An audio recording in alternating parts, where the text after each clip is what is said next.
enfants de 0 à 6 ans. Et c'est quand j'étais médecin de PMI en région parisienne que je me suis rendu compte de ce phénomène que j'ai absolument pas cherché.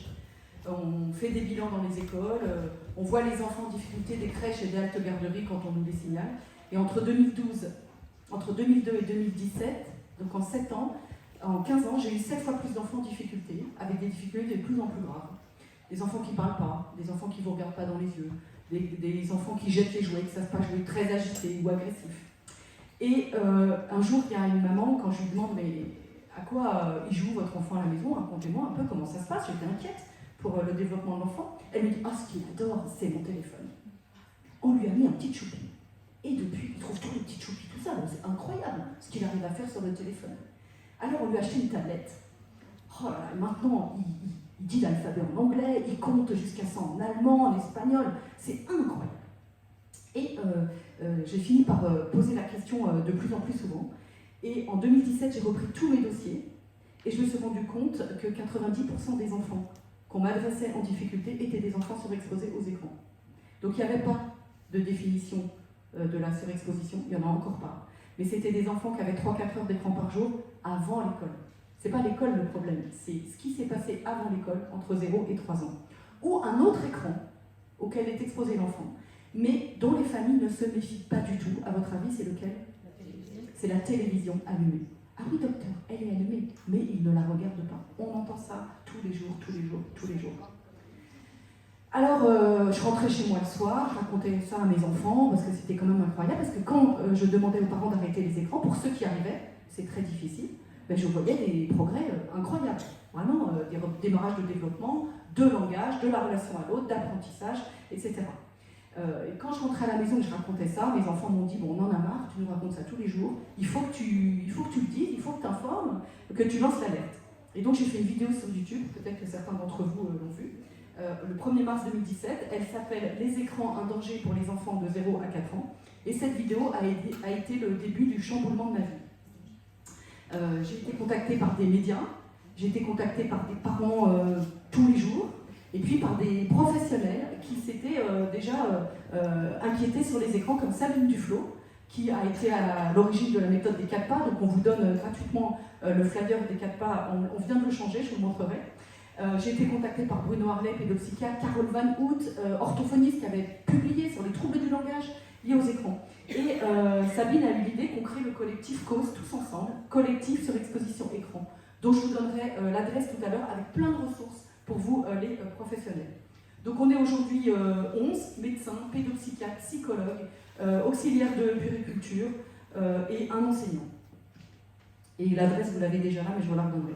Et puis, en 2020, j'ai déménagé dans le Médoc et j'ai ouvert une consultation où je ne reçois que des enfants surexposés aux écrans, de 0 à 18 ans. Donc, j'ai été envahie de demandes du monde entier. Il y a des gens qui viennent de l'étranger dans le Médoc. Donc, j'ai accepté de faire des visios. Et là, je ne peux plus du tout, hein, j'ai trop de demandes. Donc je ne reçois que les enfants qui viennent me voir à Bordeaux, mais nous sommes maintenant de plus en plus nombreux, les gens viennent se former à ma consultation et nous sommes déjà une petite dizaine en France à offrir des consultations spécialisées pour les enfants surexposés aux écrans.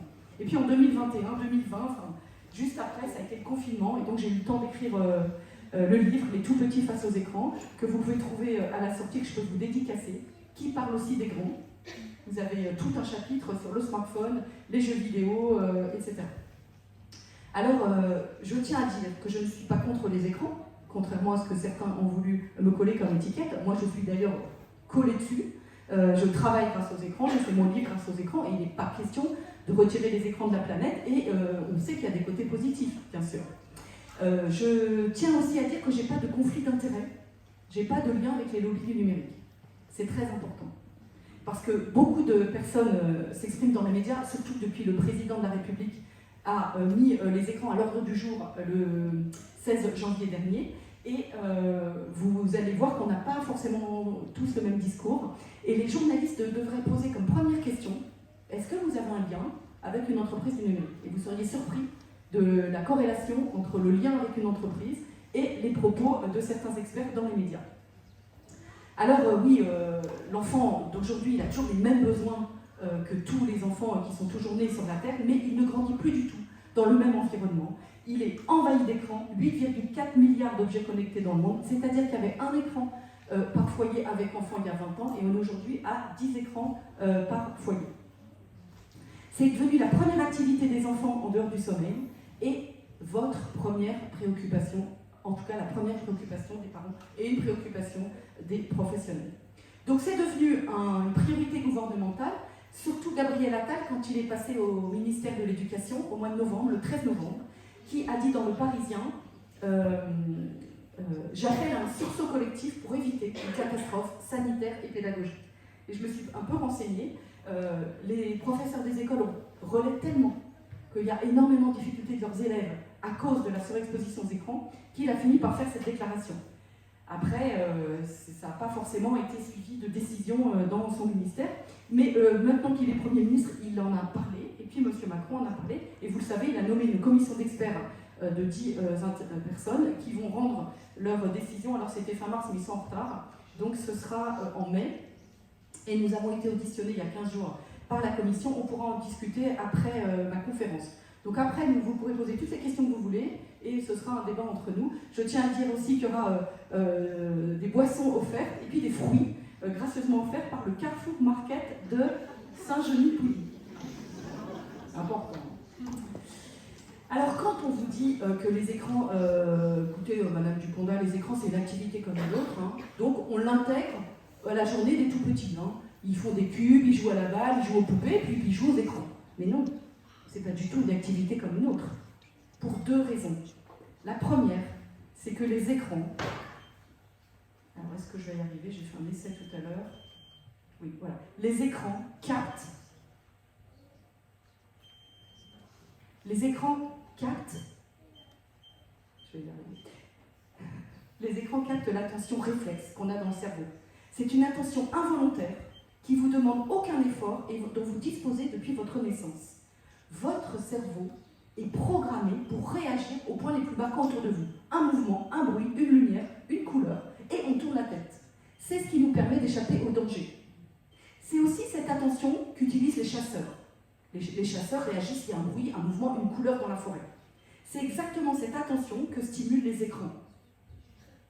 C'est le contraire d'une autre attention qu'on a dans le cerveau, qu'on appelle l'attention focalisée.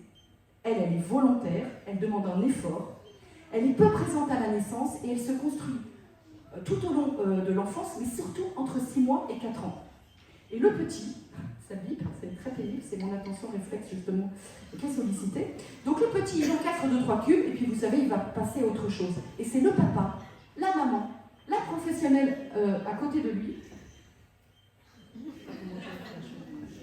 Comment ça marche? Ah, voilà. La professionnelle à côté qui a dit « Attends, il reste un cube. T'as pas mis celui-là. Oh, qu'est-ce que je suis contente que tu arrives à faire les cubes. » Et c'est les encouragements de l'adulte à côté de l'enfant qui va faire que l'enfant va focaliser son attention un petit peu plus, un petit peu plus et un petit peu plus. Et cette attention, on l'appelle la concentration.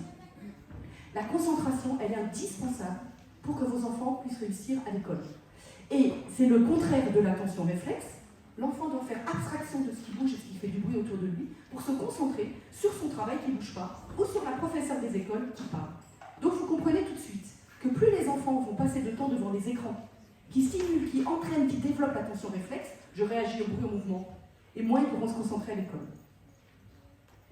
Et la deuxième caractéristique des écrans qui fait que ce n'est pas du tout un jouet comme un autre, c'est que c'est addictif. C'est comme une addiction ou une addiction. Vous savez que, justement, les experts ne sont pas d'accord. Parce que les écrans offrent au cerveau humain ce qu'il adore et recherche, c'est du plaisir sans effort. Les jeux vidéo, où ils vivent dans des mondes absolument incroyables, dans des graphismes merveilleux, avec des pouvoirs extraordinaires, où ils ont des récompenses. Les réseaux sociaux, qui vous envoient des likes, des flammes, des j'aime, des cœurs, le nombre de vues sur la pizza que vous avez postée le midi. Les tags de photos, on vous signale que quelqu'un vous a mis sur Facebook, oh là, on est content, on va les voir. Les photos filtrées, vous avez des petites oreilles, vous êtes plus jeune, plus belle, plus musclée, vous êtes maquillée, etc. C'est magnifique. Tout ça donne énormément de plaisir. Pour les petits, c'est pareil. Toutes ces chaînes, Baby First, Baby Télé, 24 heures sur 24, avec des comptines adorables, des jolies petites couleurs, des musiques, des petits personnages bien ronds et tous les enfants, ils adorent. Et quant aux jeux qu'on dit interactifs, les petites tablettes interactives ou éducatives, c'est encore pire, Parce que l'enfant glisse son doigt pour faire un petit puzzle, et qu'est-ce qu'elle lui dit, la tablette, quand il a fini? Bravo! Vas-y, recommence! Elle envoie des étoiles, des ballons, des cœurs, et ça donne énormément de plaisir. Tout ça stimule ce qu'on appelle le circuit de la récompense. Essayez. Le circuit de la récompense dans le cerveau, ici, je crois que j'ai arrêté de l'utiliser, ici en bleu. Le circuit de la récompense, quand il est stimulé, se met à fabriquer de la dopamine, le neurotransmetteur du plaisir. Le cerveau s'habitue. Le cerveau s'habitue, il y a une espèce de tolérance. Et donc, au bout d'un moment, il a de moins en moins de plaisir pour la même dose. Donc, pour avoir toujours la même dose de plaisir, le cerveau va réclamer de plus en plus d'écran, de plus en plus de doses. Exactement ce qui se passe pour les autres addictions. Alors, vous pensez que ce que vous faites sur Internet, c'est vous qui allez choisir ce que vous y faites? Ah non, pas du tout. Hein. C'est Internet qui choisit ce que vous regardez sur votre écran. Parce que tout ce que vous faites est enregistré, capté, dans des gros data centers, par des gros ordinateurs. Si vous regardez des vidéos de petits chats, madame, on sait que vous regardez des vidéos de petits chats. On va vous envoyer plein de vidéos de petits chats. Si quelqu'un d'autre regarde des contenus sur la randonnée en montagne ou sur l'enfance, on va savoir que vous aimez ça. On va vous donner des vidéos, des conseils, des posts, des articles sur la randonnée en montagne. Le but, c'est que vous soyez le plus possible sur l'écran. Donc on vous envoie ce que vous aimez, que vous y reveniez de plus en plus et que vous partagez, bien sûr, avec tous vos contacts. Et entre deux vidéos de petits chats, on va vous envoyer de la publicité ciblée sur ce que vous aimez. Donc, on pense que ce qu'on fait sur Internet est gratuit. Il y a une phrase qui dit « Quand c'est gratuit, c'est nous le produit ». Eh bien, vous payez par le temps de cerveau disponible, par le temps que vous passez sur l'écran. Plus vous y passez de temps, plus les annonceurs publicitaires vont payer cher pour pouvoir mettre entre vos deux vidéos de petits chats des publicités. Donc, on voit bien que ce n'est pas du tout une activité comme une autre. Toutes les plateformes du numérique travaillent avec des scientifiques et des psychologues qui connaissent comment fonctionne le cerveau humain pour utiliser ce qu'on appelle des dark patterns sur les écrans pour nous rendre le plus accro possible. Par exemple, toutes les notifications sur notre téléphone sont en couleur parce qu'on va beaucoup plus cliquer dessus quand c'est en couleur que quand c'est en noir et blanc, par exemple. Le système du scroll qui a été inventé fait qu'on reste beaucoup plus longtemps sur l'écran s'il y a du scroll que si ça ne scrolle pas. Donc on appelle ça l'économie de l'attention. Et comme c'est le même principe que les addictions, eh ben on a des tout petits, mon plus petit patient il a 11 mois, des petits complètement accros. Et les parents utilisent ce mot, mon enfant est accro. Et donc les parents me disent, enfin c'est une maman un jour qui m'a raconté ça, mais vous savez, même la nuit, à 3h du matin, elle se lève toutes les nuits, elle sait que notre téléphone charge sur notre table de nuit. Alors elle va dans notre chambre, elle prend le smartphone, elle va sous le lit, elle se cache le lit et elle va sur YouTube. Est-ce que les enfants se lèvent la nuit pour habiller une poupée, imiter, je sais pas, jouer à la dinette ou construire un puzzle? Ben non. Donc quand on vous dit il faut arrêter de diaboliser les écrans, c'est une activité comme une autre, c'est complètement faux. Ce n'est pas du tout une activité comme une autre. Donc les enfants, quand on leur enlève les écrans, certains réagissent très bien. Les parents me disent, il se met à jouer. Oh, il n'a jamais joué autant que depuis qu'il n'y a pas l'écran. Mais certaines fois, ils font une crise comme un drogué. Ils hurlent, ils se tapent la tête contre les murs, ils se tapent la tête par terre. Et donc ça peut être compliqué pour un parent d'enlever l'écran quand l'enfant se blesse. Alors, les professionnels de crèche, il y en a aujourd'hui, me racontent. Quand le papa vient chercher son petit de 18 mois, le petit de 18 mois, comme tout le temps, il court, il est content, il met ses bras vers papa. Sauf qu'aujourd'hui, il court, il est content, et des fois, il se jette dans le sac. La première chose qu'il veut, c'est le téléphone de papa. Alors ça nous est tous arrivé, elle veut regarder l'heure sur son téléphone, elle perd 2 heures sur Instagram et elle ne sait toujours pas quelle heure il est. Alors est-ce que c'est une addiction? Parce qu'on se dispute là-dessus. Une addiction, c'est quand la personne perd le contrôle de l'activité, quand l'activité devient dominante, quand même il y a des effets négatifs de l'activité, la personne continue quand même, qu'il y a des signes d'anxiété, de sueur, etc., quand l'activité s'arrête. Il ne pense qu'à ça entre deux périodes d'activité. C'est exactement ce qu'on voit. Les 15 ans qui viennent me voir accro aux jeux vidéo ou aux réseaux sociaux, ou les tout petits 2 ans accro à Pas de Patrouille ou à Titouli. C'est exactement ce qu'on voit. On est en train de découvrir une addiction qu'on ne connaissait pas et qui touche les enfants et même les bébés. Alors les parents sont invités à aller sur les écrans, c'est pas du tout de leur faute. Vous avez par exemple les applications de lait qui dans les maternités affichent toute la pub des applications pour avoir des conseils sur bébé. Et quand on vient d'accoucher, on est tout content d'avoir des conseils. Alors, qui peut se passer de son smartphone aujourd'hui? Alors, pour savoir si vous pouvez vous en passer, je vais vous poser 3 petites questions. Vous partez de chez vous, vous vous rendez compte que vous l'avez oublié, vous allez revenir le chercher. Non. Très bien. Donc, il y a des gens pas accros ici. Vous regardez votre batterie, il n'y a plus que 3%, c'est en rouge, vous avez des paires de sœurs qui commencent à perdre sur les visages. Il faut trouver un chargeur. Donc, vous allez trouver quelqu'un qui n'a pas un chargeur, qui n'a pas le même chargeur que moi. Ou alors, vous voyez que vous ne captez pas, et alors là, on va pouvoir errer la main en l'air, pour essayer de capter Internet ou le GSM. Ça passe chez toi, moi ça passe pas, ça passe pas. Donc vous voyez, on est tous accros, et dans les enquêtes, en général, c'est 60-70% des gens qui disent reconnaître qu'ils sont complètement accros au smartphone. Alors on a inventé un mot pour décrire cette addiction. Est-ce que vous savez comment ça s'appelle? C'est la nomophobie. La phobie de ne plus avoir son téléphone. Alors il faut savoir qu'on touche notre téléphone 221 fois par jour, qu'on le consulte 221 fois par jour et qu'on le touche 2617 fois par jour. Alors, la prise de conscience, elle avance, on ne peut pas arriver tout de suite à une prise de conscience, il faut du temps. L'Organisation mondiale de la santé a ajouté à la CIM-11, la classification internationale des maladies, un nouveau trouble qu'on appelle le game disorder, l'addiction aux jeux vidéo en 2022. On attend bien sûr que l'addiction à tous les écrans soit reconnue par l'AMS. Bien sûr, il y a des freins. Les lobbies du numérique, ils freinent bien sûr pour que, c'est comme les lobbies du tabac qui ont freiné pour qu'il y ait quand on a voulu mettre la loi et 20 en place. Donc notamment le CEL, le syndicat des jeux vidéo, freine beaucoup.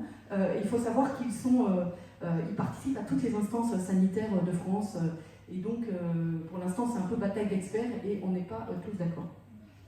Alors, on est tellement accro à nos smartphones qu'il y a un papa canadien qui a inventé un porte-smartphone biberon. Pour pouvoir donner le biberon tout en consultant son téléphone. Alors les bébés se moquent bien de nous. Hein. Ça doit être un doudou pour adultes, car lorsqu'ils ne le trouvent pas, ils paniquent. En Angleterre, en Australie, il y a eu tellement de noyades dans les piscines que le gouvernement a décidé de changer le code Wi-Fi de la piscine, et de le nommer Watch Me, not your phone. Regarde-moi plutôt que mon téléphone.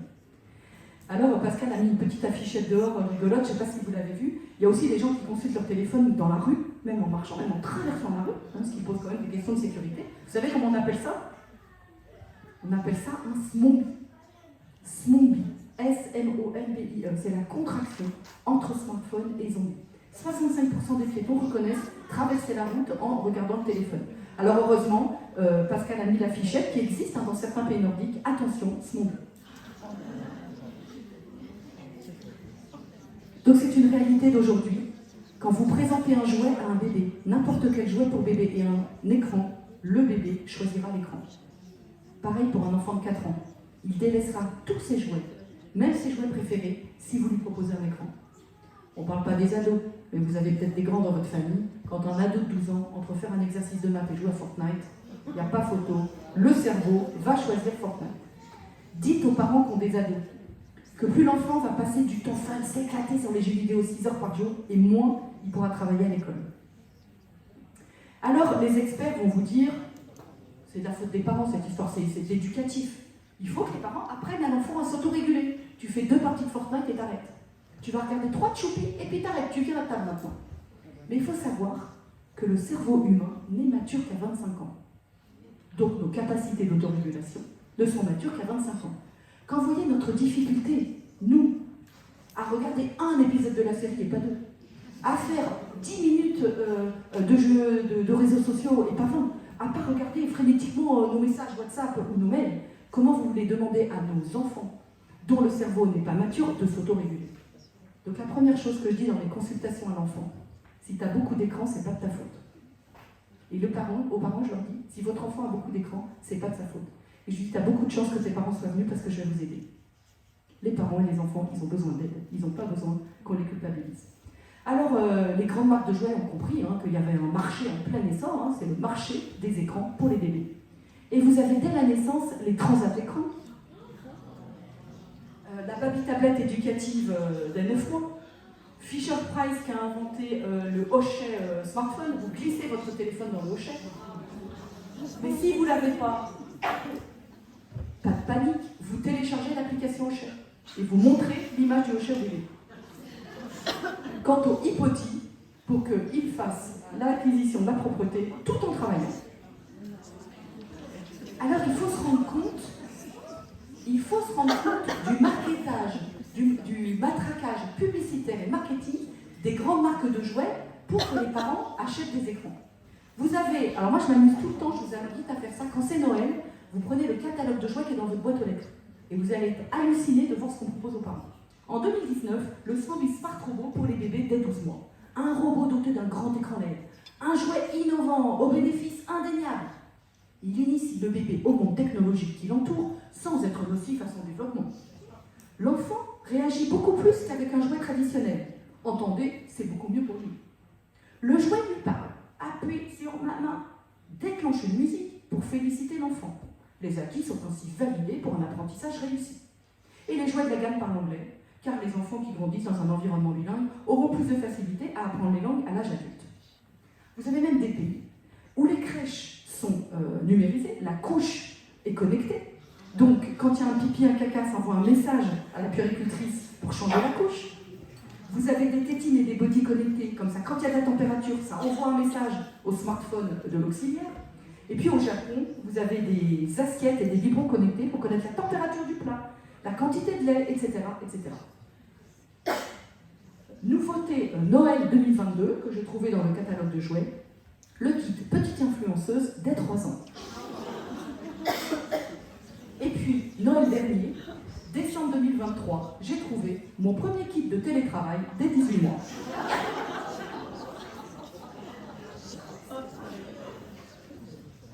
Alors évidemment, avec tout ça, les temps d'écran explosent. Et les tout petits de 0 à 2 ans passent 3h11 par jour sur les écrans. Les maternelles, 3h40 par jour d'écran. Les élémentaires, 4h40 par jour d'écran. Les collégiens, 8h30 d'écran par jour. Et les lycéens, 10h. Et ça ne tient pas compte de la télé allumée. À votre avis, dans combien de familles françaises la télé reste allumée toute la journée, même si on ne la regarde pas, elle reste allumée? C'est entre 50 et 80% des familles. Ça veut dire que 50 à 80% des bébés gardés à la maison sont surexposés aux écrans. Alors on va reprendre les besoins de l'enfant, même si ici on a des professionnels de la petite enfance. Et j'aime bien citer Jean Stein qui dit « L'enfant apprend d'abord en aimant, puis en explorant. Le premier besoin vital de l'enfant pour se développer, c'est de créer une relation forte, de qualité, affective avec ses parents qu'on appelle l'attachement. Et c'est parce qu'on se regarde, parce qu'on se touche, parce qu'on se sent, parce qu'on partage du temps ensemble, de qualité, les parents portent attention à leur bébé, que cette relation va se créer. Et le bébé communique avec les yeux, avec les mimiques, et c'est la base du langage. Hein. Ensuite, quand le bébé a créé cette relation d'attachement, hein, c'est surtout entre 0 et 9 mois, il va explorer le monde. Attraper, marcher, ramper, découvrir. Et tout ceci contribue au développement de son cerveau. Et c'est grâce au sens que les connexions cérébrales vont se développer. C'est chaud, c'est froid, c'est lourd, ça tombe quand je le lâche, ça pique, ça fait mal, c'est léger. Toutes ces informations en arrivant au cerveau entraînent la création des connexions cérébrales.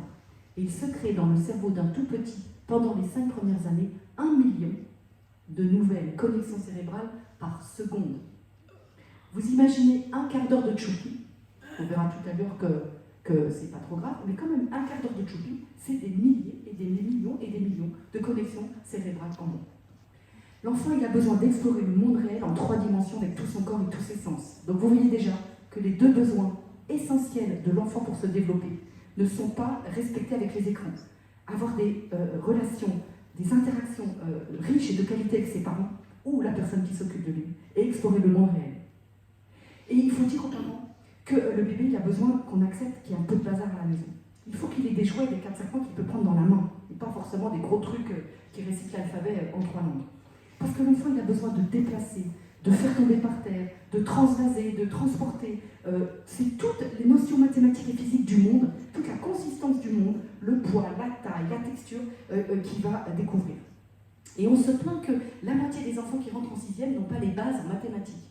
Mais les bases en mathématiques, elles se construisent là. Quand ils vident la boîte de Kapla, pour prendre les Kapla et les mettre dans notre boîte, ils testent la quantité. Quand j'en mets en moins ici, j'en mets en plus ici. Les histoires de taille, les histoires de dedans, de dehors, de derrière, tout ça, le petit ne peut le faire que dans le vrai monde. Bien sûr, quand il porte à la bouche, or les enfants surexposés aux écrans ne portent pas à la bouche, c'est indispensable. Carole Van dit, la bouche est le premier tapis d'éveil du bébé. La consistance, la matière, etc. Et puis ça prépare la mastication des morceaux vers 8 mois, puisqu'il écrase le jouet avec ses petites mâchoires. Alors on parle souvent de 5 sens, mais il y a beaucoup plus que 5 sens. Dans le cerveau, il y en a au moins 9. Il y a la nociception, par exemple, la sensation de la douleur, ou la thermoception, la sensation de la température. Et il y a un sens qu'on oublie tout le temps, c'est la proprioception. S'il y a des psychomotriciennes dans la salle, elles connaissent bien ça.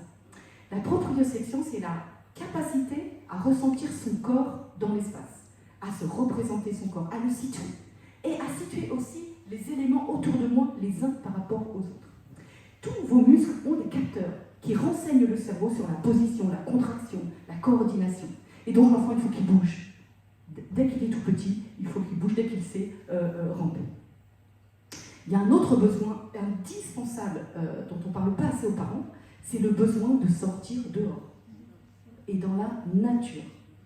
Parce que dehors, tous les sens de l'enfant sont stimulés. Il n'y aura pas que ce que la vue et l'audition. Vous avez l'odorat, toutes les odeurs qu'il y a dans la nature. Vous avez le toucher. Et puis, l'enfant, le cerveau de l'enfant a le temps de traiter chaque information. C'est-à-dire, il ramasse un petit caillou. Il en voit la texture, la couleur, la taille. Si ça tombe, ça fait un trou dans le sable. Si je prends une feuille, elle s'effrite, elle est légère, elle vole parce qu'il y a du vent. Tout ça est extrêmement important pour l'enfant. Quand l'enfant sort se promener dans un centre commercial, il ne peut pas du tout faire ça. Il est bombardé de lumière, de mouvements, de brouhaha, et il ne peut pas traiter les informations. Ça ne veut pas dire qu'il ne faut pas sortir les enfants dans les centres commerciaux. Vous verrez, sauf tout à l'heure, certains enfants. Mais il faut vraiment dire aux parents, dès que votre enfant est né, vous sortez bien tous les jours. Sauf quand il y a tempête, mais il n'y a pas tempête tous les jours. Sortez tous les jours dans la nature. Et puis vous pouvez leur dire, vous savez que l'exposition à la lumière du jour est indispensable pour sécréter la vitamine D, pour sécréter la mélatonine, qui est l'hormone du sommeil, il faut exposer à la lumière du jour, pour sécréter l'endorphine, l'hormone du bien-être, et pour que l'enfant ne devienne pas myope, parce que le cristallin prend la forme adéquate à condition que les yeux soient assez exposés à la lumière du jour. Donc on ne le dit pas assez. Or, les enfants d'aujourd'hui sortent moins dehors que les prisonniers. Les prisonniers sortent 2 heures par jour, les enfants sortent moins d'1 heure par jour. Donc vraiment, sortez dehors. S'il revient tout sale, c'est parfait. Alors comment on sait qu'ils sortent moins que les prisonniers? C'est grâce à la lessive skip. Parce que les lessives se désolent de voir qu'ils vendent de moins en moins de barils. Pourquoi? Parce que quand on passe l'après-midi devant Disney, on est propre à la fin. Il n'y a pas besoin de laver le pantalon. Alors que quand vous sortez dans la forêt, il y a de l'herbe qui est déchirée, il y a de la terre partout. Donc vraiment, je dis aux parents, si l'enfant revient sale, il a bien joué, il a bien exploré, c'est très important pour lui. Alors si c'est pas bon pour les tout petits, pourquoi les parents utilisent les écrans pour les tout petits? Il y a une étude qui montre que 70% des parents d'enfants de 0 à 2 ans utilisent les écrans parce que c'est éducatif. On est dans un monde de performance. On veut que notre enfant soit le meilleur à l'école. Et comme les messages marketing vous disent que c'est les meilleurs jouets éducatifs, les parents les achètent. 76% des parents pensent que plus tôt ils vont familiariser les tout petits avec des écrans, et mieux ils vont les préparer pour la vie de demain. De toute façon, quand il sera grand, il n'y aura plus que des écrans partout, il va devoir faire avec, travailler avec, vivre avec. Moi, j'ai pas envie que mon enfant soit en retard. Et les parents me le disent. J'ai acheté une tablette à ma fille de 3 ans parce que j'ai pas envie qu'elle soit en retard par rapport aux autres. Et puis c'est très très pratique les écrans, parce que ça libère énormément de temps aux parents. Comme les enfants sont captés et adorent, vous pouvez faire, les parents peuvent faire tout ce qu'ils ont à faire pendant ce temps-là. 70% les utilisent pour les tâches ménagères, pour les calmer, ils arrêtent de pleurer, pour qu'ils ouvrent la bouche, pour les endormir. Et puis les écrans, depuis les écrans mobiles, smartphone 2007 et tablette 2010, maintenant c'est partout, pour attendre le bus, pour attendre dans la salle d'attente du médecin, c'est hyper pratique. J'ai rajouté que les parents aiment leurs enfants et ils ont envie de leur faire plaisir. Donc ils achètent ce que les enfants aiment et les enfants adorent les écrans. Et puis on voit les habitudes familiales. Le bébé il prend les habitudes des gens, de la famille avec qui il vit. Et comme on est en télétravail, comme on fait toutes nos démarches pour acheter un ticket de train par exemple sur internet, où on se distrait, etc., et bien les enfants veulent la même chose que les parents. Et puis il n'y a pas beaucoup d'informations sur les dangers des écrans. On espère qu'il va y en avoir beaucoup avec la commission. Mais vous avez vu comment la période du Covid a permis qu'en quelques jours, ils ont fait une campagne. Ah bah, partout, vous alliez une radio, une télé, vous alliez dans n'importe quelle structure publique et vous connaissiez les gestes barrières. Il faudrait exactement la même campagne sur les écrans. Or, il y a de temps en temps un petit reportage à la télé, merci les médias. Aujourd'hui, je vous remercie la conférence, mais les parents n'entendent pas du tout assez, comme les 5 fruits, 5 légumes par jour, que les écrans, c'est dangereux pour un tout petit. J'ai pas peur de dire qu'à la fin de la conférence, vous aurez un niveau de connaissance sur les écrans qui est bien au-delà de encore beaucoup de médecins qui ne sont pas formés, c'est pas de leur faute, hein, qui ne sont pas du tout formés sur les écrans. C'est pas du tout encore dans la formation des médecins, des auxiliaires de père, des EJE, des puéricultrices, des sages-femmes, des kinés, des orthophonistes et des psychomotes. Elles n'ont pas de formation sur les écrans, ou quasi pas. Alors, on n'a pas été aidé par l'avis de l'Académie des sciences, hein, qui en janvier 2013 a rendu un avis sur les écrans. Et je vous cite 2 phrases. Dès 6 mois, un bébé est capable de se tenir assis seul devant une tablette, qui peut contribuer à l'éveil précoce des bébés au monde des écrans.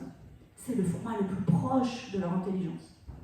Pour les maternelles, les écrans peuvent avoir à l'école des usages pédagogiques positifs pour exercer l'attention, le dénombrement, la catégorisation.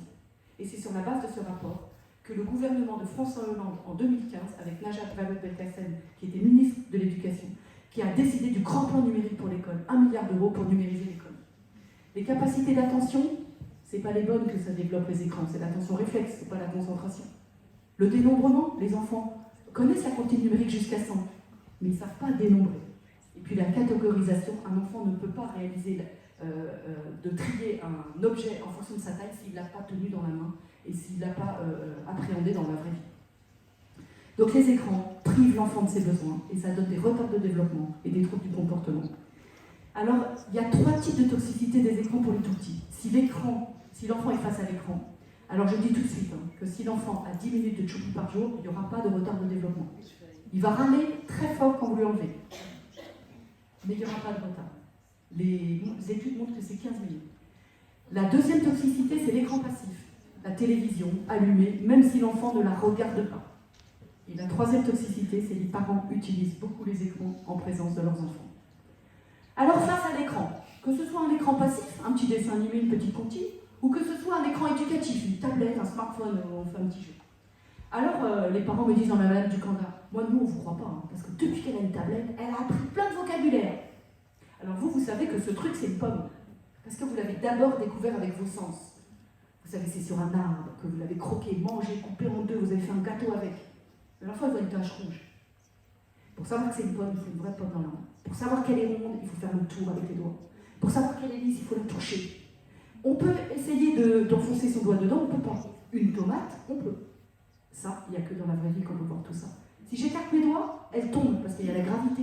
Et elle roule parce qu'elle est ronde, Et puis elle a une odeur de pomme et un goût de pomme.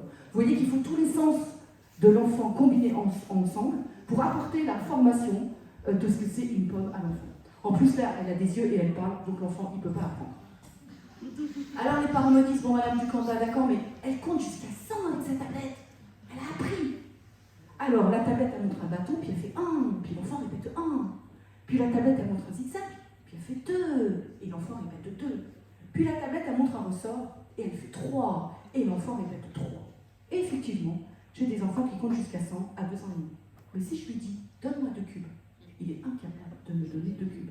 Il n'a pas compris ce que c'était 2.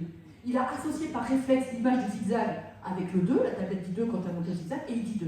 Il n'a pas compris ce que c'était l'entité 2. Et puis il n'a pas manipulé les quantités dans la vraie vie, dans le vrai monde. Parce que s'il avait manipulé, il sait que si j'en casse les cubes, je peux faire un jouet. Mais si je les détache, je peux en faire 2. Et ça, il faut bien être dans un monde en 3 dimensions. Alors quand, je ne sais pas s'il y a des orthophonistes dans la salle, quand un enfant vient me voir en difficulté et qu'il a 4 ans, je fais passer le test du langage pour les enfants de 4 ans. Mais comme il y a la PMI, vous faites les bilans en école maternelle et donc vous utilisez le RTL4. Et donc on demande à l'enfant, tu vois là le chien il est sur sa maison et là il est où? L'enfant qui parle bien me dit il est dans la maison, il est à côté de la maison, ou il est là, il est là. Mais j'ai des enfants, ils ne me regardent même pas dans les yeux quand je parle. Des fois ils n'attendent même pas que j'ai fini de parler, ils parlent en même temps que moi. Et je les entends dire 1, 2, 3, 4, 5, 6. Parce qu'ils ont tellement répété les petits chiffres après la tablette que dès qu'ils voient le bâton ils font 1, dès qu'ils voient le zigzag ils disent 3. Et malheureusement, de moins en moins maintenant, parce que les médecins commencent à être un petit peu sensibilisés. Mais moi, j'entendais « Ah, c'est bien, il est très en retard, votre enfant, mais il connaît les chiffres, on est très très content. » Ben non, on n'est pas content du tout. Pourquoi? Parce que ce n'est pas la question que j'ai posée, il n'a rien compris. Vous savez que quand l'enfant développe le langage, il développe deux aspects du langage.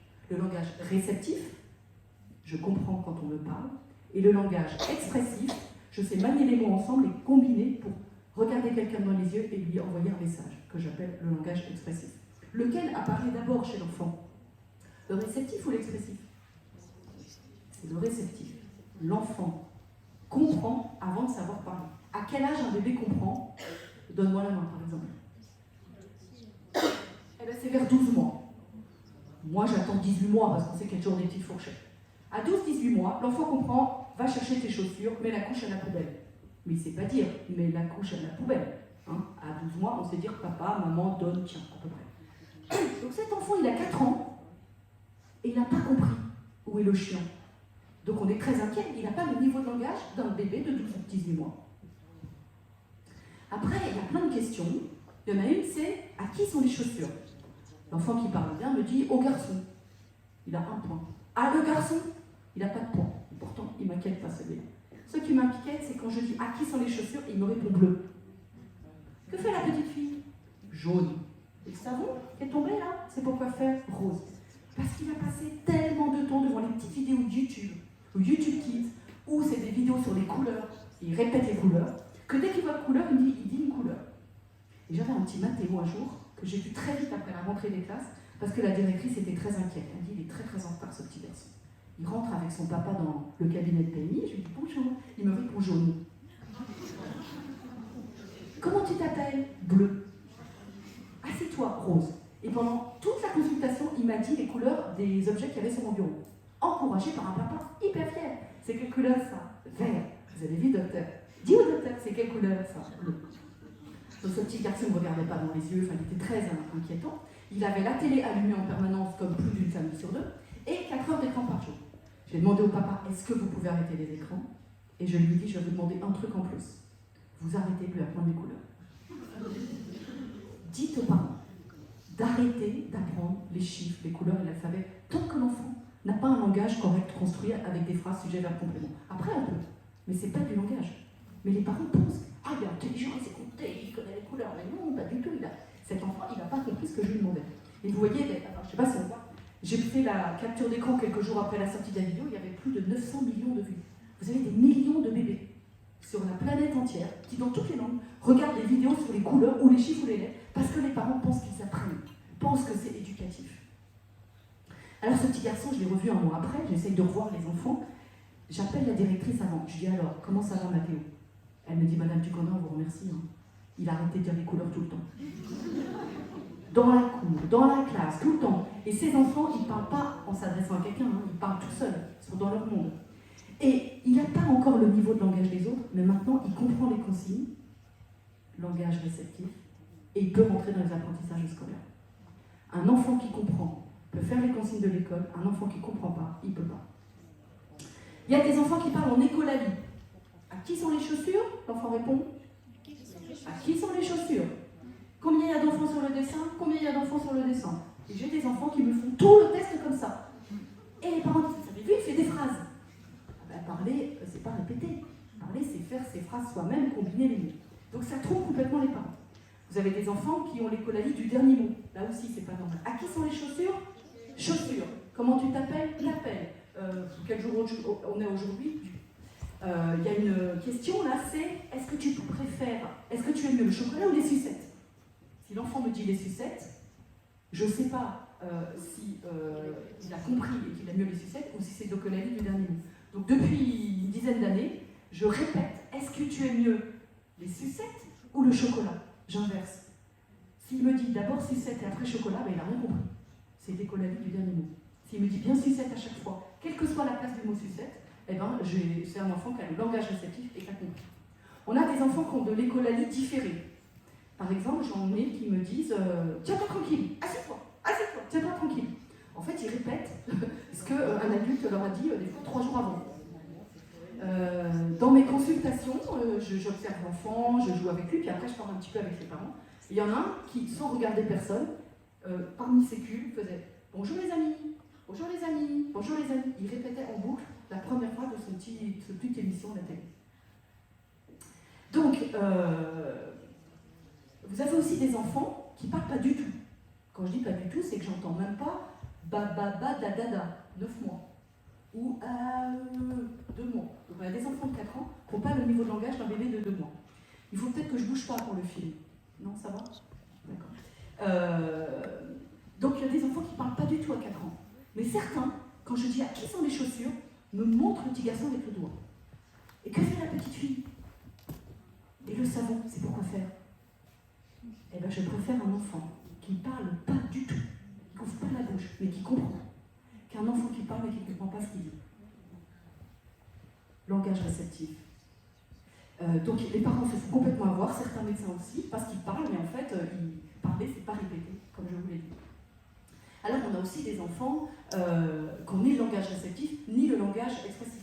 Mais on va plus s'inquiéter pour cela. Vous voyez ce que je veux dire? Parce qu'ils ne parlent pas du tout et qu'ils ne comprennent pas. Donc l'enfant, devant l'écran, il est imprégné de ce qu'il voit et ce qu'il entend, mais il ne peut pas le traiter psychiquement. Et les parents se font avoir. Parce que pendant 2 heures, pour faire la vaisselle et les tâches ménagères, la maman va lui mettre un petit jeu de cubes, d'encastrement, de mémoire, peu importe. Et elle se dit, il apprend, il apprend, il apprend. Sauf que pour le cerveau, ne compte que ce qu'il fait dans un monde réel en 3 dimensions. Donc pour le cerveau, il caresse une surface plane pendant 2 heures et donc il ne crée pas de connexion cérébrale. Donc vous comprenez tout de suite qu'il n'y a aucun écran éducatif pour un tout petit. Ça n'existe pas. Alors le bilinguisme n'est pas un frein au développement du langage. Si les parents parlent une autre langue, bien sûr, encouragez-les à parler leur langue s'ils ne parlent pas français. L'enfant va construire le langage, parler, construire sa pensée, puisque ça va ensemble. Et quand il arrivera à l'école, quand il sera baigné de français, il switchera très vite, il apprendra très vite la deuxième langue. Au contraire, si vous avez un enfant que vous entendez dire 1, 2, 3, blue, purple, pink, mais ses parents ne parlent pas anglais, et il est en retard, c'est quasiment sûr que c'est un enfant sur l'explosion aux écrans. Alors on a des retards de motricité fine, c'est-à-dire tout ce qu'on fait avec les mains, et notamment ça se voit dans le graphisme. Vous avez ici Théo qui a 3 ans, 11 mois, qui n'a pas d'écran. Donc quand on fait le bilan dans les écoles, on demande toujours que l'enfant fasse un bonhomme. Vous voyez, alors j'ai pris un bonhomme particulièrement beau, et là vous avez Lucas.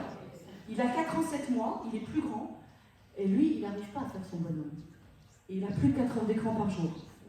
Et non seulement, alors c'est un dessin de Barry-Lord d'ailleurs, et non seulement il n'arrive pas à faire un bonhomme, et je vous ai dit tout à l'heure, il n'a pas acquis son schéma corporel. Il a mis les yeux de chaque côté de la feuille au lieu de les mettre dans la tête. Il n'y a pas de ventre. Les pieds sont sous les yeux. Il n'a pas acquis le schéma corporel parce qu'il n'a pas développé son sens proprioceptif. Et on voit qu'il a un langage incompréhensif. Quand il y a plus de 4 heures d'écran par jour, il y a rarement un symptôme. Ils sont agités, ils ont un retard de langage, voilà, il y a souvent plusieurs difficultés. Alors la deuxième toxicité, c'est l'écran passif, la télé allumée dans la pièce où est l'enfant. Cette maman filme son bébé comme toutes les mamans filment le bébé. Elle n'a pas du tout la notion de la toxicité de sa télé en arrière-plan. Les parents commencent à entendre, certains d'entre eux tombent sur des messages de prévention, que les écrans c'est pas bon pour les enfants, mais encore beaucoup ne savent pas que la télé en arrière-fond c'est pas bon pour les enfants. Cet enfant il est incapable d'explorer, de traiter les informations, de tirer des conclusions et de créer des connexions dans son cerveau. Et on a beaucoup d'enfants qui jouent plus, beaucoup d'enfants qui jettent. Si l'enfant jette tout le temps, c'est pas normal. Alors il y a des études qui montrent que quand la télé est allumée en arrière-fond, l'étude de Schmidt de 2008, ça permet pas du tout l'exploration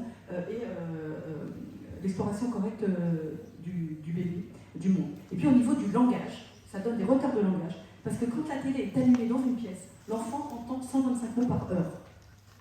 Quand la télé est éteinte, l'enfant entend 955 mots par heure. On se parle plus dans une famille quand la télé est éteinte. On parle plus au bébé, et le bébé se met à gazouiller et à babiller avec vous. Alors j'ai mis le tour de parole, parce qu'il y a des enseignants ici, vous allez me dire si vous avez ça. Est-ce que vous avez des enfants dans vos crèches et dans vos écoles qui parlent en même temps que vous, qui parlent tout le temps, qui font des bruits de bouche tout le temps, alors qu'on ne s'adresse pas à eux? Alors ça c'est très très fréquent. Je suis persuadée que ce sont des enfants qui ont la télé allumée en permanence. Il y a un brouhaha permanent. Vous savez que dès 2 mois, le bébé gazouille, il fait AE. Et la maman fait AE. Et le bébé fait AE. Il y a déjà le tour de parole. Il entend que c'est chacun son tour, il comprend ça. Mais là, c'est pas chacun son tour, la télé elle parle tout le temps, c'est un brouhaha de mots en permanence. Donc l'enfant, il fait la même chose. Vous dites aux parents de ces enfants que vous avez d'arrêter la télé, s'ils y arrivent. Vous allez voir 3 semaines après, il n'y a plus de bruit de bouche, il n'y a plus de brouhaha dans la classe. Alors il y a un autre écran passif, c'est la télé allumée au repas. À votre avis, combien de familles françaises dînent avec la télé à table? Eh bien, c'est à peu près pareil, 50%. Il y a une étude de l'INSERM très importante qui a été publiée au mois de juin 2021. Elle a étudié des enfants de 2 ans. Une partie des enfants ont la télé à table et l'autre n'ont pas la télé à table. Et ils ont suivi ces enfants dans leur développement à 3 ans et à 5 ans. Et ils se sont rendus compte que le groupe d'enfants qui avait la télé à table avait beaucoup plus de retard de langage que le groupe d'enfants qui n'avait pas de télé à table. Ils avaient aussi un retard de QI verbal de 3 points. On n'a pas dit aux parents que si la télé était allumée à table, le langage et le cerveau de l'enfant ne se développaient pas. Vous voyez que les messages de prévention actuels, depuis quelques années, sont insuffisants. On n'explique pas assez aux parents, tellement c'est dangereux, un écran pour un tout petit. Alors, les troubles de l'oralité. Est-ce que vous voyez, mesdames, les professeurs des écoles de petites sections de crèche, de plus en plus de troubles de l'oralité? Des enfants qui ont du mal à manger de tout et qui ont des hypersélectivités alimentaires. Donc moi, on me fait faire des PAI. PAI, c'est un projet d'accueil individualisé pour que les parents amènent le repas à l'école, parce qu'il peut manger que du croustillant, que du mou, que du mixé, que du sucré, que du gras, ou que des aliments de couleur blanche. Mais quand l'enfant mange devant l'écran, le cerveau est connecté à l'écran, le cerveau n'est plus connecté au corps et à toutes les sensations du corps, donc il ne peut plus découvrir toutes les textures. Quand un bébé a 4 mois, on commence à lui donner des carottes, des fruits, de la viande, du chaud, du froid, il découvre tout ça. Mais il ne peut pas s'il y a l'écran. Soit la télé allumée, soit la petite tablette qu'on met. Et on sait que le cerveau est connecté à l'écran parce qu'on utilise les écrans en pédiatrie dans les hôpitaux quand on doit faire des gestes douloureux. Par exemple, une ponction lombaire, ça fait mal. Et ben on met un petit dessin animé et l'enfant ne sent pas la douleur. C'est très bien pour l'hôpital. Parce que ça veut dire que le cerveau n'est plus connecté aux sensations de son corps.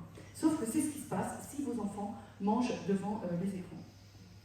Et puis donc on a des troubles de la satiété. L'enfant n'a plus la sensation de faim, n'a plus la sensation de satiété, peut avoir mal au ventre, peut avoir des diarrhées. Donc les troubles alimentaires, il faut penser aux écrans. Donc, je ne l'ai pas dit tout à l'heure, mais on a dit que les écrans développaient l'attention réflexe et empêchaient la concentration. Sachez que quelques minutes de dessin animé le matin empêchent les enfants de se concentrer toute la matinée. Donc le premier pas de Sabine Duflo, c'est pas d'écran le matin avant l'école ou avant la crèche. Et le deuxième pas, c'est pas d'écran au repas, pour ce que je viens de vous expliquer. La frustration.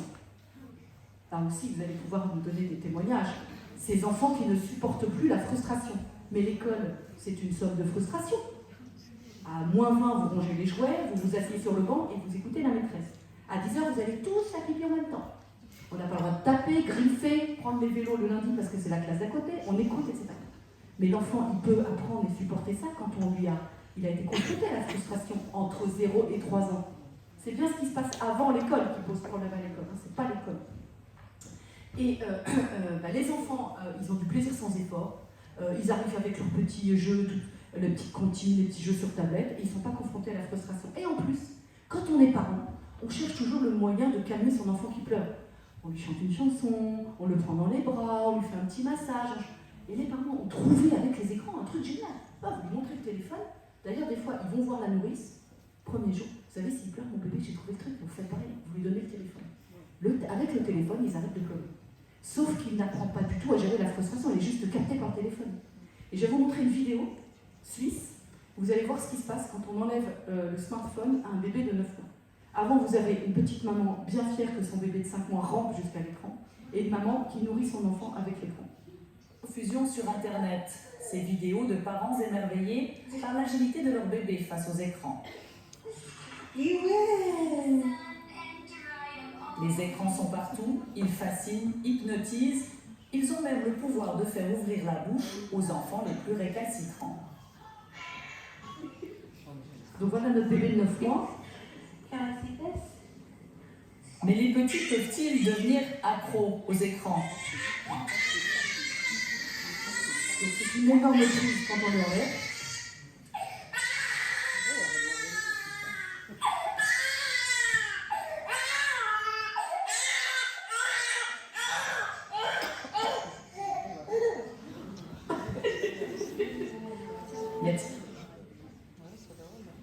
connaissez la réaction de la maman volontairement, la maman rit. La vidéo dure longtemps, elle l'enlève, elle le remet, elle enlève, il hurle. Parce qu'elle s'amuse de la réaction incroyable de son bébé. Elle n'a pas du tout la notion du danger, parce qu'on ne l'a pas prévenu, du danger des écrans pour les tout petits. Vous avez vu la crise qu'il fait quand on lui enlève. Quand un bébé fait une crise comme ça, il faut du temps pour qu'il se calme. Hein, il a des sanglots, on est obligé de mettre des mots sur ses émotions. Là, en un quart de seconde, il arrête de pleurer parce qu'il est capté par le téléphone, mais il n'apprend pas la frustration. Et quand les enfants ne supportent pas la frustration à l'école, ils crient, ils hurlent, ils se roulent par terre, ils envoient des objets sur la tête des maîtresses, et on est des fois obligé de diminuer le temps d'école, voire de les déscolariser, en attendant la nomination d'une AESH. Donc ça pose beaucoup de problèmes. Et la troisième toxicité, c'est si les parents utilisent les écrans en présence des tout-petits. Et je vais vous parler de technoférence. La technoférence, c'est l'interférence de l'outil numérique dans la relation humaine. Elle a été décrite pour la première fois en 2014 par un psychologue américain qui s'appelle Brandon McDaniel. Il a décrit la technoférence dans le couple. Les couples qui ne se parlent plus parce qu'ils sont chacun sur leur écran. Et Jenny Radesky, qui est une pédiatre américaine qui fait beaucoup d'études sur les écrans, a dit « Mais moi aussi, je vois de la technoférence entre le parent et l'enfant. Le parent est là, il est avec son enfant, il est tout près, il est dans la pièce, il lui donne la main. Mais il est là physiquement, mais il est absent psychiquement. S'il est sur son téléphone ou son écran, c'est comme s'il n'était pas là. Exactement ce que nous ont mimé nos comédiens tout à l'heure. Alors, une étude Inicare canadienne 2015 a étudié le comportement des parents au parc avec leurs tout-petits. Ils se rendent compte que si les parents sont sur leur téléphone, ils sont 5 fois plus distraits, 5 fois plus immergés par l'activité écran que par n'importe quelle autre activité. Et donc coupés de leur petit enfant qui joue au parc un peu plus loin. Si vous discutez avec quelqu'un sur le banc public, ou si vous lisez un livre, vous restez quand même connecté un petit peu avec votre enfant. Mais si vous êtes sur votre téléphone, vous êtes complètement immergé. C'est ce qu'on a vu tout à l'heure avec Pascal. Cette haute étude de Reed de 2017 montre que si vous êtes en train de jouer avec un tout petit, et que vous êtes en train de lui apprendre un nouveau mot, si vous répondez à votre téléphone, alors le nouveau mot n'est pas appris par l'enfant. C'est pas grave si on répond 2 fois dans la journée à notre téléphone. Mais à votre avis, on reçoit sur nos petits joujoux une notification toutes les combien de temps? Petite vibration, petit clic, petit machin. C'est toutes les 40 secondes. C'est une chercheuse américaine, Gloria Mark, qui a fait cette étude. Toutes les 40 secondes, ça vit. Et on va toujours voir ce que c'est. Même, voilà, je voulais juste savoir qui c'était et je reviens. Donc là, l'interaction, elle est coupée. Et je vais vous montrer la vidéo de chercheurs suisses, qui est extrêmement bien faite, qui vous montre ce qui se passe dès la naissance quand un parent utilise l'écran avec un tout petit.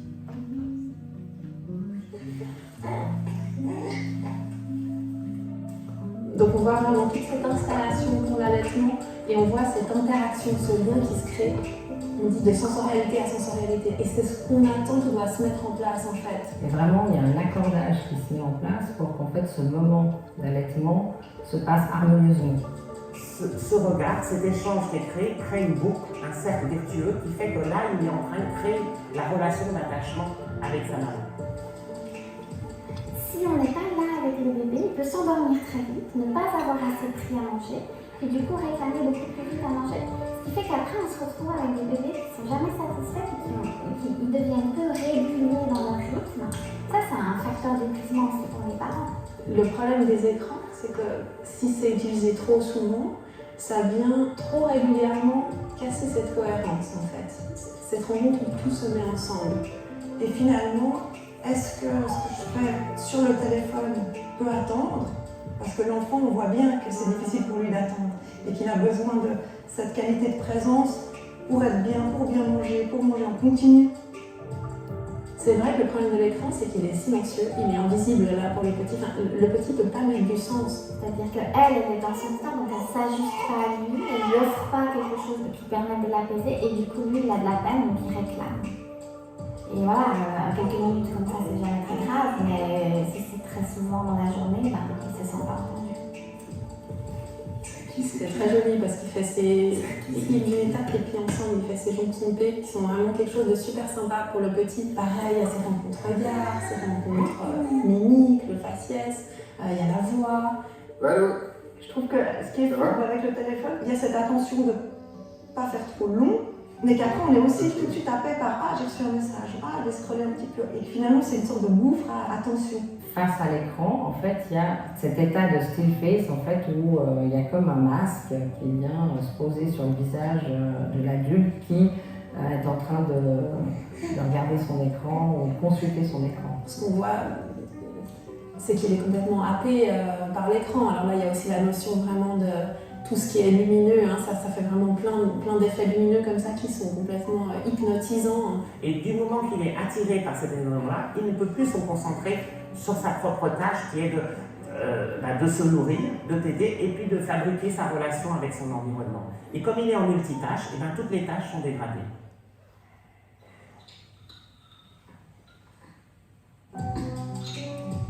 Ce qui est très intéressant, c'est qu'on voit que les bébés, ils sont intéressés par ce que fait l'adulte, ils sont intéressés par ce que fait le parent. Il est là, il regarde. Déjà, oui, mettre l'ordinateur à distance me paraîtrait un premier élément.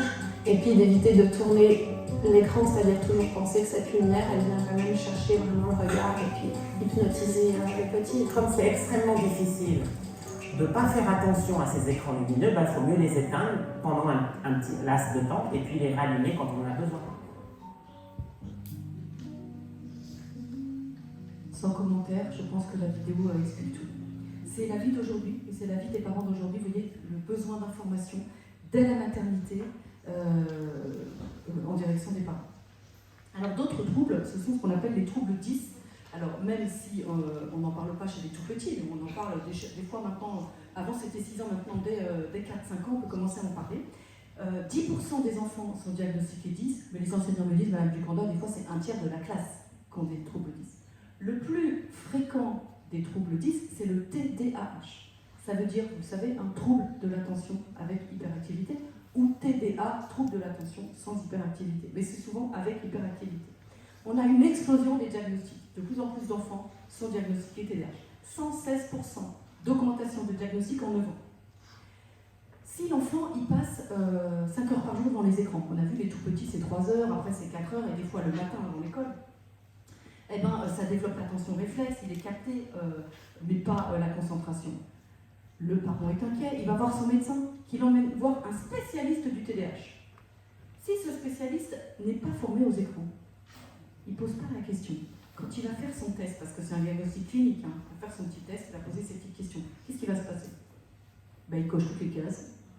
Il va avoir un diagnostic de TDAH alors que c'est un enfant surexposé aux écrans. Et on va lui mettre ce traitement. Il va rentrer dans un parcours de handicap alors qu'on n'a pas forcément supprimé la cause. Alors la dyspraxie, c'est toute la maladresse qu'on a avec les mains. Les enfants, on a des enfants, je ne l'ai pas dit tout à l'heure, mais qui n'arrivent pas à tenir un crayon en 2e année d'école maternelle. Mais déjà, pour tenir un crayon, il faut avoir la pince pouce index. Dès 4-5 mois, le tout petit se rend compte que c'est en écartant les mains, il les voit, et en serrant qu'il arrive à attraper vers 5-6 mois. Et puis, il précise, il affine son geste petit à petit. S'il est devant un écran, où il ne bouge pas du tout, où il fait juste ça et ça, il n'a même pas la pince pouce index. On a des enfants qui n'ont pas de force. Donc, ils ont la pince pouce index, ils tiennent le stylo, mais le stylo, il tombe. Et les enseignantes me disent, vous savez, il y a 10 ans, les enfants, ils faisaient des trous dans la feuille. On était obligé de dire, oh là là, tu vois, t'appuies trop fort. Et puis ils se rendaient compte que s'il appuyait pas, il n'y avait pas de traces. S'il appuyait trop, il y avait des trous. Donc ils dosaient tout ça. Sauf que maintenant, ils n'ont plus de force. Certaines me disent, on appelle ça les mains papillons. Ils ont des mains qui font comme ça, comme sur l'écran, mais ils n'ont plus du tout de force. Alors elles mettent un chouchou à cheveux des fois, autour du doigt et du crayon pour que ça tienne. On a de plus en plus de retard de motricité fine. Et puis encastré, emboîté, poussé, etc. La dysgraphie, c'est toutes les difficultés de graphisme, et notamment dessin ou écriture, ça va avec, et je vous l'ai montré tout à l'heure. Et puis la dyslexie, c'est ça je vous l'ai montré, voilà. Et puis la dyslexie, c'est, vous savez, les difficultés de lecture. On a un médecin qui s'appelle Dr Castan, qui a fait tout un travail sur les liens entre exposition aux écrans et dyslexie. Et elle explique que plus l'enfant a des heures d'écran, plus il a une perception erronée du corps dans l'espace et des éléments dans l'espace. C'est exactement ce qui se passe pour la dyslexie. Il va confondre le P et le Q, c'est-à-dire la queue à gauche ou à droite. Il va confondre le P et le D, c'est-à-dire la queue en bas et en haut, etc. Donc, vous voyez qu'on peut se tromper de diagnostic, et donc il faut toujours poser la question des écrans. S'il n'y a pas d'écran, c'est une dyslexie. S'il y a des écrans, ça peut être les deux. Alors on va reprendre les troubles.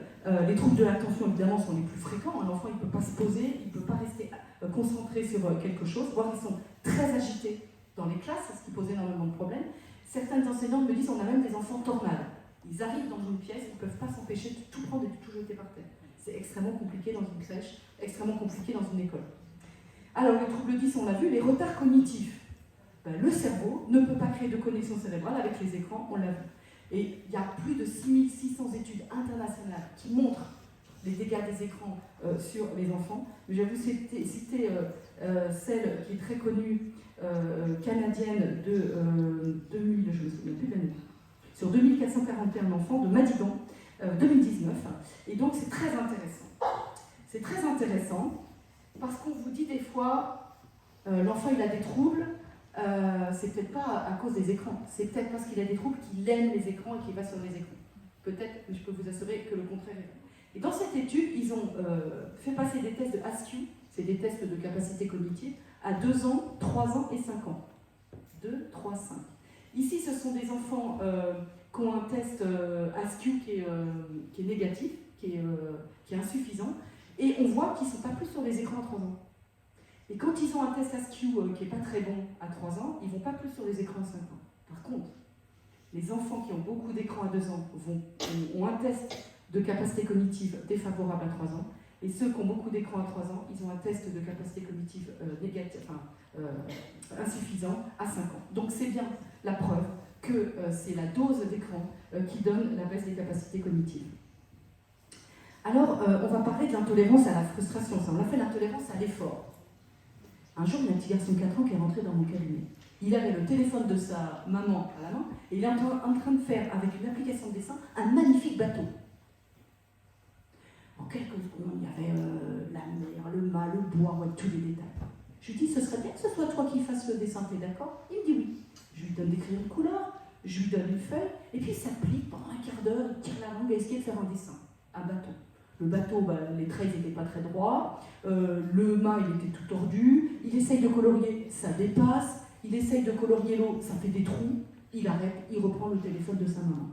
Pourquoi voulez-vous que ce petit garçon s'embête avec un quart d'heure d'effort pour faire un bateau mal colorié, mal dessiné avec des trous, alors qu'en quelques secondes et quelques effleurements de doigts sur le smartphone de sa maman, il fait un magnifique bateau.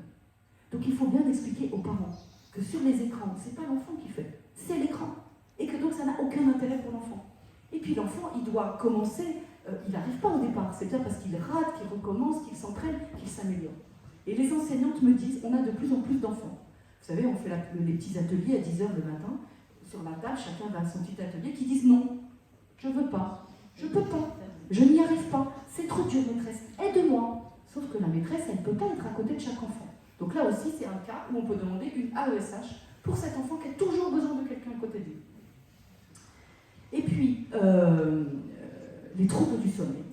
On parlait de sommeil tout à l'heure. Vous savez, je vous l'ai dit tout à l'heure, si l'enfant ne sort pas assez dehors, il a une insuffisance de mélatonine, l'hormone du sommeil. Mais en plus, on le sait maintenant, ça, tout le monde est d'accord, la lumière bleue des écrans empêche la sécrétion de l'hormone du sommeil. Donc si les enfants ont beaucoup d'écrans, ils dorment moins, surtout au coucher. C'est pour ça que le 3e pas de Sabine Duflo, c'est pas d'écran au coucher. Pas pareil, un petit choupi à 17h, un petit choupi à 20h. Et puis, si l'enfant n'a pas développé la relation d'attachement avec ses parents, s'il n'est pas sécurisé affectivement, il va se réveiller la nuit et il va, toutes les nuits à 3h du matin, aller rejoindre papa et maman dans son lit. Et puis si en plus, il ne regarde pas de choupi, mais qu'il regarde un film qui fait peur, ou la guerre, ou les informations, il a peur, et il va dans le lit de ses parents. Et j'ai des parents qui me disent, depuis qu'il n'y a plus d'écran, il dort dans son lit toutes les nuits. Les cauchemars, ça va, on sait. Les troubles de l'oralité, on en a parlé. Les pleurs. On peut toujours essayer de trouver pourquoi un bébé pleure et arriver à le calmer. Un jour, j'ai fait la visite de pays à 4 mois et demi. Le bébé était adorable, il souriait avec sa maman, il avait une bonne interaction, il était coquin, il faisait arro, tout ça. Je dis à la maman, il va très bien voir le bébé, on se revoit pour les 9 mois. Et sur le pas de la porte, elle me dit, Madame Ducanda, je peux vous poser une question? Mon bébé pleure beaucoup à la maison, quand il est dans le transat, sur le salon, je ne comprends pas pourquoi. Mais c'était vraiment une maman attentive, attentionnée, super. Je lui dis, est-ce que par hasard, votre télé reste allumée tout le temps? Elle me dit, bah oui, comment vous le savez? Je dis, est-ce que vous pourriez l'éteindre 3 semaines et on se revoit 3 semaines après, je vais dans une école pour un bilan, elle m'attrape. Elle me dit, vous vous souvenez de moi? Je dis, bah non. Elle me dit, mais si, je suis la maman du petit tout. Eh ben, depuis que j'ai éteint la télé, il pleure plus. Il pleure plus en tout cas sans raison. Il faut vraiment, quand on essaie d'aider les parents pour un enfant qui pleure beaucoup, en plus de tout ce qu'on fait d'habitude, hein, ça peut être un reflux, ça peut être bien sûr, il faut penser aux écrans, et notamment la télé allumée. Parce qu'il est dans son transat, il ne peut pas bouger, il ne peut pas se carapater.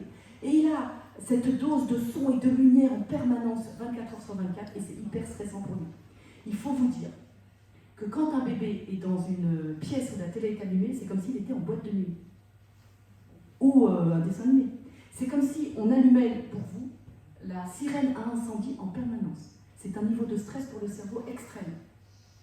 C'est pour ça aussi qu'il ne peut pas se développer. Donc ça, c'est très très important. Donc, y penser quand un bébé pleure. L'agressivité et la violence. Un jour, j'avais un petit Noah. Alors l'école m'appelle 10 jours après la rentrée. Et puis tous les jours. Donc j'ai compris qu'il fallait que je voie vite le petit garçon. Parce que tous les jours, il agressait une petite fille. Il mordait, il tapait, il griffait, il tirait les cheveux, il cassait les lunettes. Les parents de la petite fille voulaient porter plainte, c'était le grand bas de combat. Je vois les parents, alors 2 parents comptables, attentifs à l'enfant, sans problème, 2 grands frères d'un premier mariage, avec télé dans la chambre et console de jeux vidéo, télé allumée en permanence, comme la moitié des familles, et puis le papa il était très technophile, il avait la dernière tablette, le dernier téléphone et tout. Et comme son petit garçon voulait toujours lui attraper sa tablette, il lui en avait acheté une. Et j'explique aux parents, alors la mère elle était hyper motivée, mais alors le père pas du tout. Il me dit écoutez Madame Ducona, moi je crois pas à votre truc d'écran. Je veux bien tenter pour vous faire plaisir, mais j'y crois pas. 10 jours après, le petit garçon il avait agressé la petite fille qu'une fois. Et 1 mois et demi après, je revais dans l'école parce que j'allais à l'école pour un autre petit garçon. Il avait aussi des retards de langage. Il m'avait fait tout le test du langage en écolalie. Il était en retard sur les apprentissages. Et la maîtresse me dit, Madame Ducanda, depuis qu'il n'y a plus d'écran, on ne fait plus la différence entre Noah et un autre petit garçon. Il n'agresse plus, il parle, enfin, il n'y a plus de problème. Et alors on s'était dit, mais pourquoi il agresse toujours la même petite fille? Il aurait pu partager un peu, hein, faire un peu tout le monde. En fait, cette petite fille, elle adorait Noah. Donc elle se connaît, elle venait, elle avait toujours joué. Et lui, il n'avait pas appris à composer avec l'autre, à décrypter les émotions, à faire avec ce qu'on apprend dans la vraie vie et pas avec les écrans. Partager, pas faire mal, voilà, les intentions, les émotions, etc. Et donc à partir du moment où il n'avait plus d'écran, il a appris ça, en plus son langage s'est développé.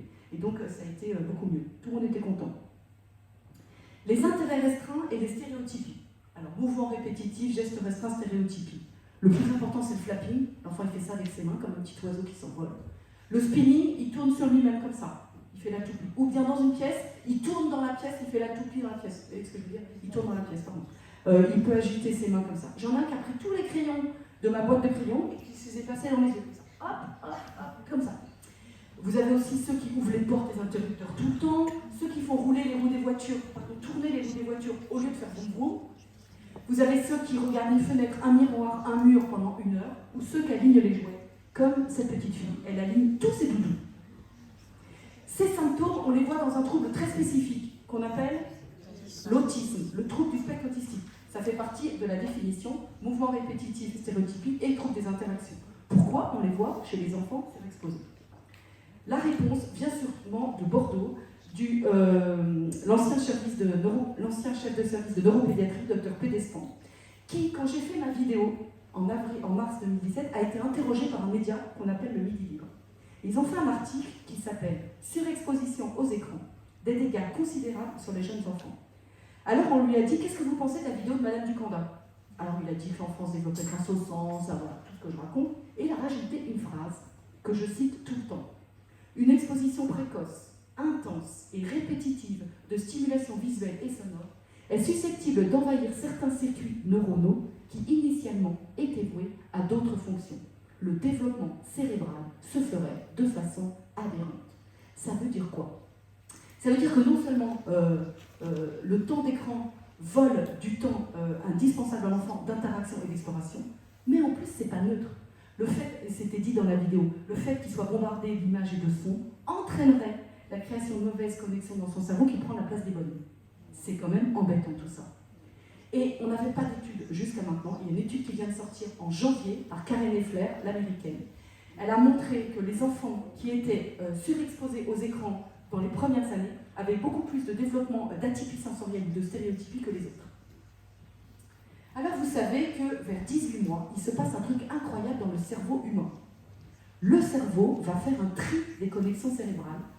On appelle ça l'élagage synaptique. Il y a des milliards de connexions, il faut faire un tri. Le cerveau ne va pas supprimer les mauvaises connexions et garder les bonnes. Ce serait trop bien. Il va supprimer les connexions les moins utilisées par l'enfant. Parce qu'il se dit, si elles sont peu utilisées, c'est qu'il n'en a pas besoin. Alors imaginez un enfant qui a 4 heures d'écran par jour. C'est la moyenne. Bombardement, mauvaise connexion cérébrale. Et seulement 1 heure de bon environnement, de bonne stimulation. Un papa qui lui lit une histoire, une maman qui joue avec lui dans le sable, etc. Eh bien, le cerveau va supprimer toutes les bonnes connexions et garder les mauvaises. Et 90% des enfants que je suis entre 3 et 6 ans, avec des troubles sévères, les parents me disent, je vous assure, j'ai des vidéos, Madame Ducanda, je peux vous montrer, jusqu'à 18 mois. Il disait papa, maman, il répondait à son prénom, il jouait, il faisait des câlins, il comprenait, il va chercher tes chaussures. Depuis qu'il a 18 mois, il est dans sa bulle, il fait du flapping, il répond plus à son prénom, et on n'a plus d'interaction avec lui. Donc c'est probablement ce qui se passe dans le cerveau. Les troubles de la relation et de la communication. L'enfant communique avec ses parents dès le début, avec le regard. Les rencontres regards, on l'a vu, sont tellement importantes. Il sollicite ses parents. Il sollicite ce regard, cette interaction. Si les parents ne répondent pas assez à la demande de l'enfant, ne le regardent pas, ne lui parlent pas, ne sont pas attentifs, notamment parce qu'ils sont sur les écrans et la société nous met tous sur les écrans, c'est pas de leur faute. L'enfant, il va avoir 2 types de réactions. Soit il va être insupportable pour attirer encore plus l'attention, il crie, il tape, il casse tout. Soit il va arrêter de solliciter ses parents, parce que de toute façon, il ne regarde pas, je vais arrêter de les solliciter, on ne me répond pas avec les yeux. Et si en plus on lui a acheté la tablette éducative Fisher-Price à 9 mois, eh ben, il n'y a plus de communication. La relation d'attachement ne se fait pas, et il n'y a pas d'interaction entre les parents et l'enfant. Nous avons donc des troubles de la communication et des interactions. Si en plus il a les stéréotypies et gestes restreints dont je vous ai parlé, les parents font tous pareil. Ils vont voir sur Internet qu'est-ce que ça peut être. Et qu'est-ce qu'ils trouvent? L'autisme, le trouble du spectre autistique. C'est la définition. C'est une définition clinique. Trouble des interactions stéréotypées. Comme pour le TDAH, le parent est inquiet. Il va voir son médecin. Le médecin est inquiet. Il va l'emmener vers un centre ressources, un centre d'excellence où il y a des spécialistes de l'autisme. Si ces gens-là ne sont pas formés sur les écrans, si la question des écrans n'est pas posée, qu'est-ce qui va se passer? Eh bien, ils cochent toutes les cases, puisque c'est diagnostic clinique. On fait passer des tests à dose, à 10, bilan, CARS, d'observation. Et donc, l'enfant va cocher toutes les cases et on va le diagnostiquer autiste alors que c'est un enfant surexposé aux écrans. C'est pour ça qu'il faut absolument former tous les médecins, et notamment ceux qui sont dans ces centres autistes, pour qu'ils posent la question. Avant le diagnostic autiste, on élimine les écrans. On est sûr que ce n'est pas les écrans, et à ce moment-là, c'est l'autisme. Et c'est pour ça qu'avec le professeur Marcelli, nous avons décidé de nommer ce trouble lié aux écrans d'un autre nom, syndrome épais, syndrome d'exposition précoce et excessive aux écrans.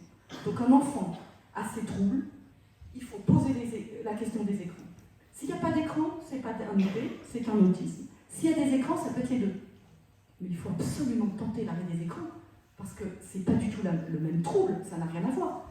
L'autisme, c'est neurodéveloppemental, c'est dans le cerveau de l'enfant, ou ça peut être lié à une grande prématurité ou une souffrance cérébrale ou une intoxication. Dans le cas des écrans, l'enfant est né complètement normalement, et c'est l'environnement inadapté qui a créé des troubles. Donc c'est pas du tout pareil. Donc c'est très important de poser la question des écrans et de tenter un sevrage au moins de 3 mois. Je dirais aujourd'hui au moins de 9 mois. Parce que depuis le Covid, j'ai des cas beaucoup plus sévères.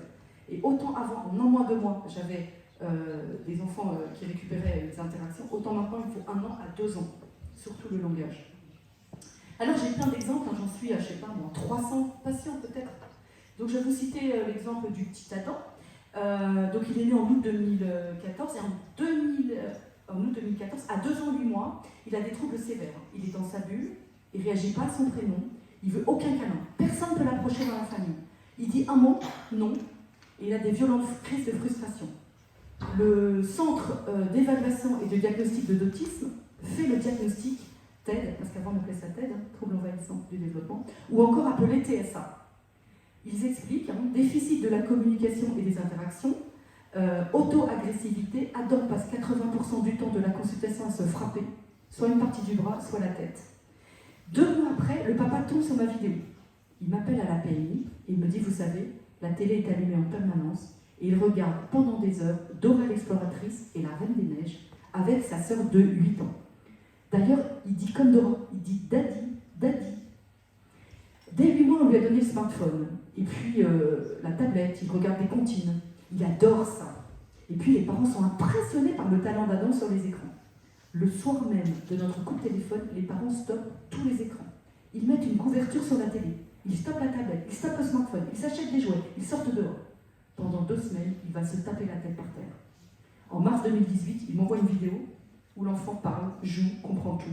Alors, ce petit garçon, j'ai proposé aux parents de refaire un diagnostic d'autisme dans un autre centre spécialiste de l'autisme en 2019. Et là, je vais vous lire quelques phrases de la conclusion. Donc, il a passé plusieurs jours à l'hôpital. Adam a de bonnes compétences sociales et interactives. Il s'inscrit rapidement dans le lien. Il s'appuie sur ses capacités d'expression pour communiquer, partager. Les interactions sociales sont fluides et de bonne qualité. Il investit en prenant du plaisir, les jeux symboliques qui lui permettent de mettre en avant toutes ses émotions et son ressenti. On ne retrouve pas à ce jour d'éléments en faveur d'un trouble du spectre autistique. Cet enfant, il a été diagnostiqué autiste en 2017 et plus autiste en 2019. Et vous avez en France énormément de cas comme ça. Alors, il n'y a pas de chiffres officiels, mais on est plusieurs dans le monde, on est une dizaine d'équipes dans le monde à s'être rendu compte de ça. 90% probablement des enfants qui ont un diagnostic d'autisme ne sont pas autistes. Ce sont des enfants surexposés aux écrans. Alors, on est plusieurs à tirer la sonnette d'alarme, bien sûr, et il y a beaucoup d'études, enfin beaucoup, on a une quinzaine d'études, et vous les avez toutes sur notre site, qui montre le lien entre tout petit surexposé aux écrans, donc plus de 4 heures par jour entre 0 et 3 ans, et troubles qu'on peut confondre, qui n'est pas de l'autisme, mais qu'on peut confondre avec l'autisme. Je vais avancer. Alors, à tous les âges, il y a des problèmes sur les yeux, parce que la lumière bleue, elle est toxique, elle tue les cellules de la rétine. C'est pour ça qu'on devrait toujours ne pas mettre de LED dans la chambre des enfants, ou bien pas en lumière directe. Si le bébé est... il ne faut pas mettre la lumière au plafond directement sur les yeux du bébé qui est couché sur le dos. Il faut que ce soit posé ou plus loin. Et puis elle doit être jaune, c'est-à-dire en dessous de 2700 Kelvin.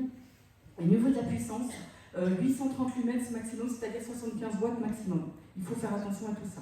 On sait qu'il y a une augmentation et une épidémie de myopie à cause des écrans. Et puis la sédentarité, mais ça touche les plus grands, mais on est très inquiet. Alors que regardent les tout petits? Parce que non seulement le temps d'écran compte, mais ce qu'ils regardent. Les tout petits ne regardent pas que des contenus pour les tout petits. Et 16% des 3-4 ans sont déjà sur TikTok, 33% des 5-7 ans, 43% sont déjà sur Internet. Alors, on ne met pas les enfants pour qu'ils fassent une recherche sur Doodle, mais les parents me disent la télé est branchée sur YouTube. Voilà, il est sur YouTube, sur la télé, et il regarde les titoulis. Le problème de YouTube, c'est que ce n'est pas la télé, c'est Internet. Et vous savez que la télé est contrôlée par l'Arcom, vous ne verrez pas de viol ou de décapitation à la télé. Mais sur les réseaux sociaux, on peut passer n'importe quoi. Et les réseaux sociaux enregistrent, comme je vous ai dit, ce que l'enfant aime, et va lui passer ce qu'il aime. Donc un jour, il y avait un petit garçon de 4 ans qui regardait un dessin animé de course de voiture sur YouTube. YouTube lui propose après une autre vidéo, des vraies courses de voiture. Puis une autre vidéo, un clip de rap, avec des courses de voiture et des filles dénudées. Et la vidéo d'après, c'était des contenus sexualisés. Une petite fille de 6 ans qui voulait faire un exposé sur les chevaux pour l'école. Alors elle prend la tablette de mamie, et puis dans la barre Google, elle écrit « étalon ». Ben, elle n'a pas vu que des chevaux. Ça dépend de ce que mamie a fait avec sa tablette avant, vous l'avez compris. Une petite Manon, elle a 5 ans, elle est en grande section. Ça fait 3 ans qu'elle va à l'école, et tous les jours elle pleure quand sa maman l'amène. Et puis elle est triste, on ne la voit pas sourire, elle n'apprend pas, elle n'est pas épanouie, elle ne mange pas, elle n'est pas bien cette petite fille. Et pendant que la maman discute avec la psychologue de cause, Catherine Vidal, elle fait des dessins. Et elle fait toujours les mêmes dessins. Des bonhommes avec des grosses têtes, des dents tronchantes, des yeux noircis. Tiens, tiens. Et en fait, on se rend compte qu'elle dessine Annabelle. Annabelle, film d'horreur, déconseillé au moins de 12 ans. Elle ne regarde pas Annabelle chez ses parents. Elle regarde Annabelle pendant les vacances quand elle est gardée par sa grand-mère. Qui garde aussi une cousine qui est adolescente et qui regarde Annabelle avec la petite Manon. Donc les parents réalisent que c'est pour ça que toutes les nuits elle fait des cauchemars et qu'elle pleure. Arthur a 6 ans, il est en CP, il est violent. Il est violent avec les mots, avec les gestes, avec les adultes. Et quand la psychologue lui dit « Mais qu'est-ce que tu aimes faire à la maison ?» Il dit « Ce que j'adore, c'est regarder les films qui sont pas pour les enfants, les films qui font peur, les zombies qui emmènent les gens dans la terre. » Et en fait, il raconte que son papa travaille la nuit. Donc quand il garde Arthur dans la journée pour pouvoir faire la sieste, il lui prête son téléphone, mais il fait attention, il télécharge avant un petit jeu destiné aux enfants de 6 ans. Sauf qu'Arthur, il va dans la barre Google. Il n'a même pas besoin d'écrire, il tape sur le micro. Et il dit « Squid Game ».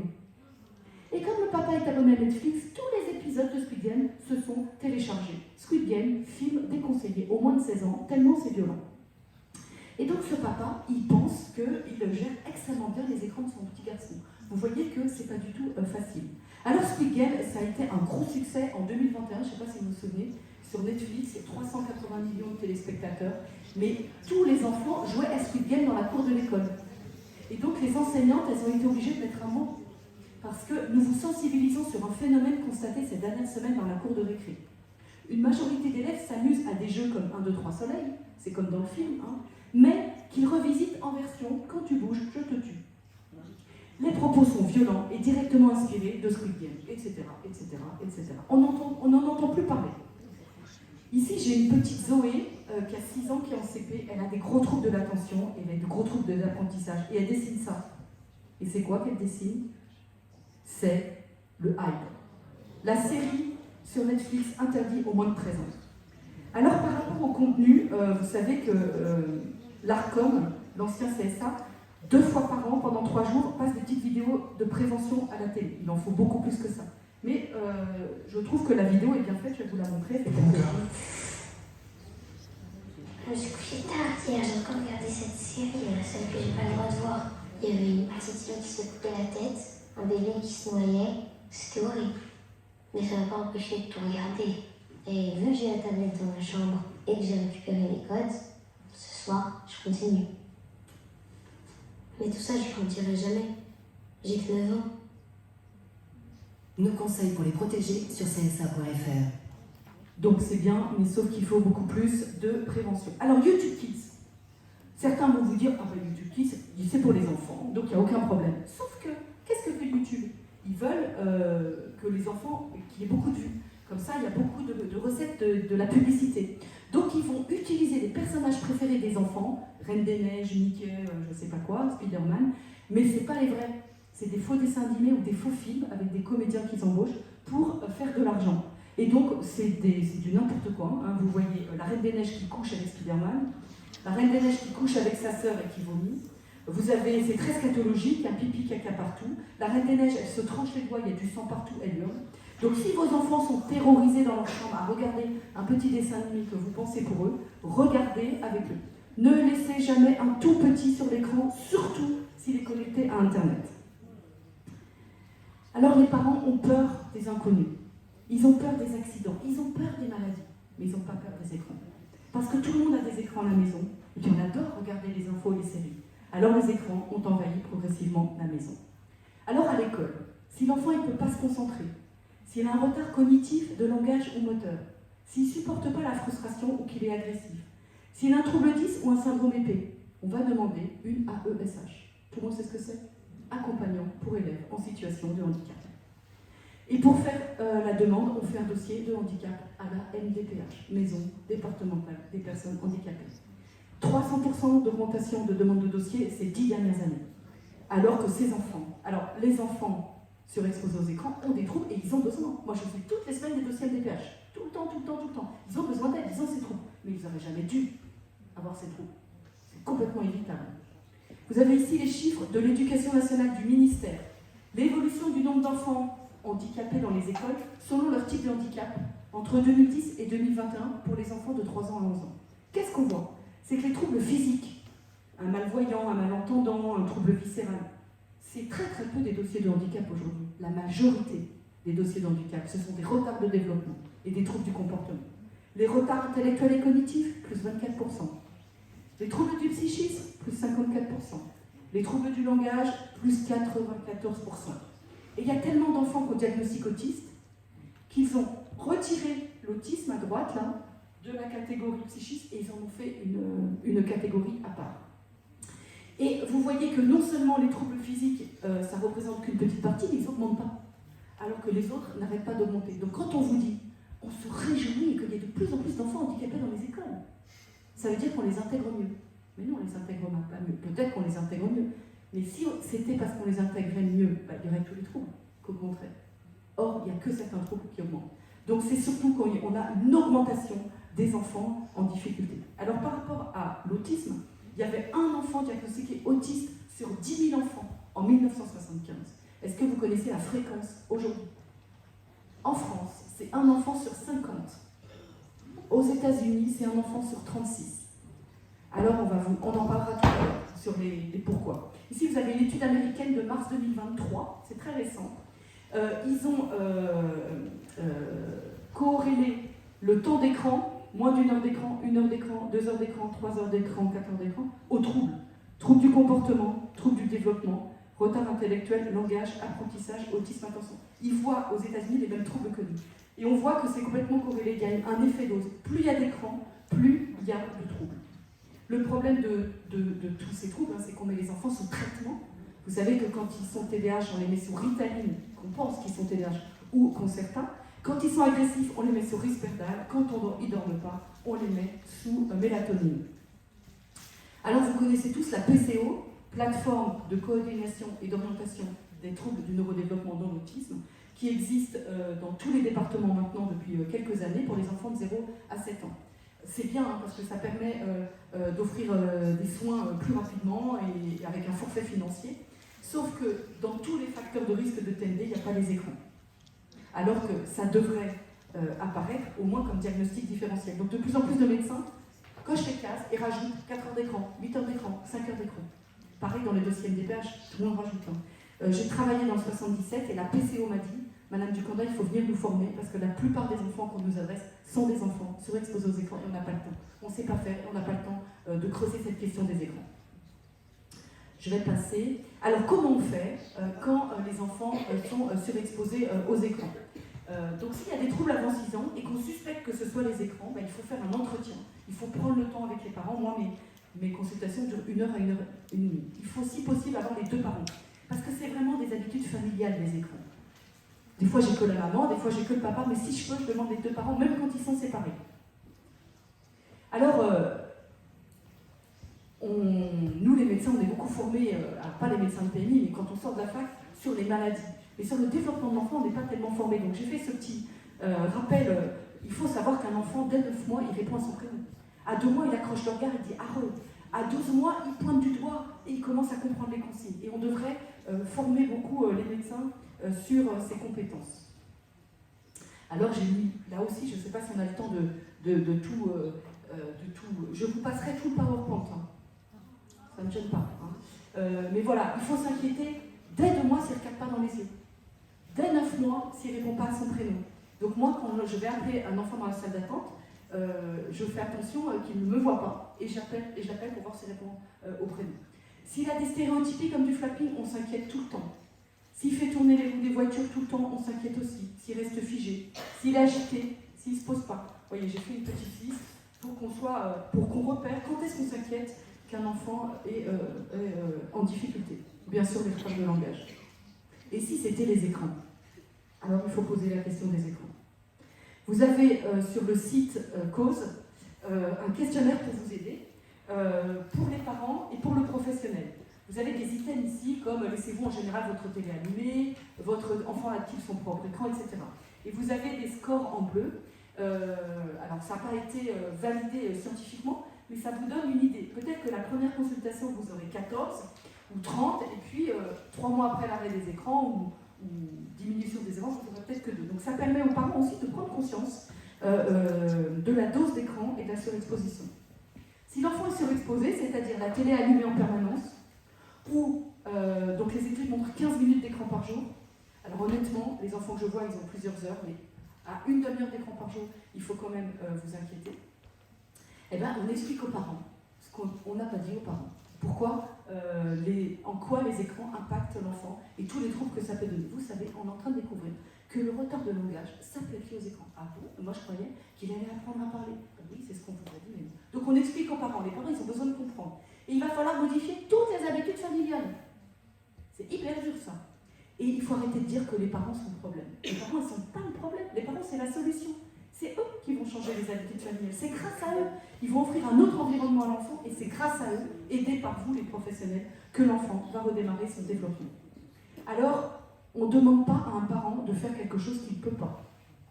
Donc je leur demande, est-ce que vous pouvez, est-ce que c'est possible pour vous d'arrêter tous les écrans pour votre enfant? Et tous les écrans quand vous êtes avec lui. La télé, votre smartphone, les jeux vidéo du grand frère. Est-ce que vous pouvez? Quand les parents me disent, je ne peux pas éteindre la télé, 100% du temps, ils ont eu la télé quand ils étaient petits, pareil, allumée en permanence. Alors je leur dis des fois, eh bien, est-ce qu'on peut l'éteindre une partie du temps? Est-ce que vous pouvez mettre la télé dans la chambre et papa regarde la télé dans la chambre et vous êtes dans le salon avec le bébé? On essaye de trouver pour chaque famille une situation pour protéger l'enfant. Pareil chez papy, pareil chez mamie, etc. J'ai une maman qui avait écrit devant de sa maison, pas d'écran, plus d'écran dans la maison, vous rentrez sans les écrans, etc. pour que son enfant soit plus surexposé. Alors la télé en arrière-plan, évidemment, on l'arrête. Et il faut aussi arrêter, ça c'est très très important, tous les jouets qui font du bruit et de la lumière. Parce que les bruits et la lumière vont continuer à stimuler le cerveau de façon semblable aux écrans. Et le cerveau ne va pas pouvoir se réparer. Il ne va pas pouvoir supprimer les mauvaises connexions et recréer les bonnes. Inverser les lagages synaptiques. Donc tous les jouets, pampons, machin, etc. Y compris les livres musicaux et les comptines. Les comptines, c'est papa et maman qui chantent. Ah oui, mais je chante faux. Mais on s'en fout que vous chantiez faux. C'est merveilleux, vous êtes là, c'est votre voix humaine, etc. Il faut des voix humaines. Les musiques, si c'est papa qui joue de la guitare, il n'y a aucun problème. Mais pas un disque et pas la radio. Si possible, encore une fois. Et puis, très important, les enfants, ils regardent en boucle Mickey, Pat' Patrouille, Titouni. Il faut enlever tous les jouets dérivés de ce qu'ils regardaient sur les écrans. Je vous donne un exemple. J'ai vu au mois de mai un petit garçon de 5 ans, complètement accro à Mickey. Les parents avaient arrêté les écrans il y a 2 mois, ils m'ont dit « Oh là là, il va beaucoup mieux, il commence à jouer ». Il commençait à jouer, mais j'avais aucune interaction avec lui, il ne me regardait pas dans les yeux, il ne répondait pas à son prénom. J'étais quand même très inquiète. Mais j'imaginais qu'il était encore plus gravement atteint il y a 2 mois. Et puis ils m'ont dit, les parents, on était tellement tristes de lui arrêter Mickey qu'il adore, qu'il y a 1 semaine, on lui a acheté 300 € de jouets Mickey. Et le papa me dit, depuis qu'il a les jouets Mickey, eh ben, il s'aggrave à nouveau. Il est moins avec nous. En fait, à partir du moment où il avait les jouets Mickey, dans son cerveau revenaient les scènes, les jeux, les chansons, toutes les séquences de Mickey. Et donc j'ai dit aux parents, vous enlevez tout ce qui est Mickey à la maison. Alors c'est compliqué, parce qu'il y a la brosse à dents Mickey, il y a la pyjama Mickey, vous avez tout qui est Mickey, le cartable Mickey, et à l'école ils sont tous Mickey. J'ai dit bon, à l'école on peut rien faire, hein, on va pas. Mais vous enlevez tout ce qui est Mickey et ils vont virer tout ce qui est Mickey. Et l'enfant va beaucoup mieux. Et puis bien sûr, on arrête de donner le téléphone.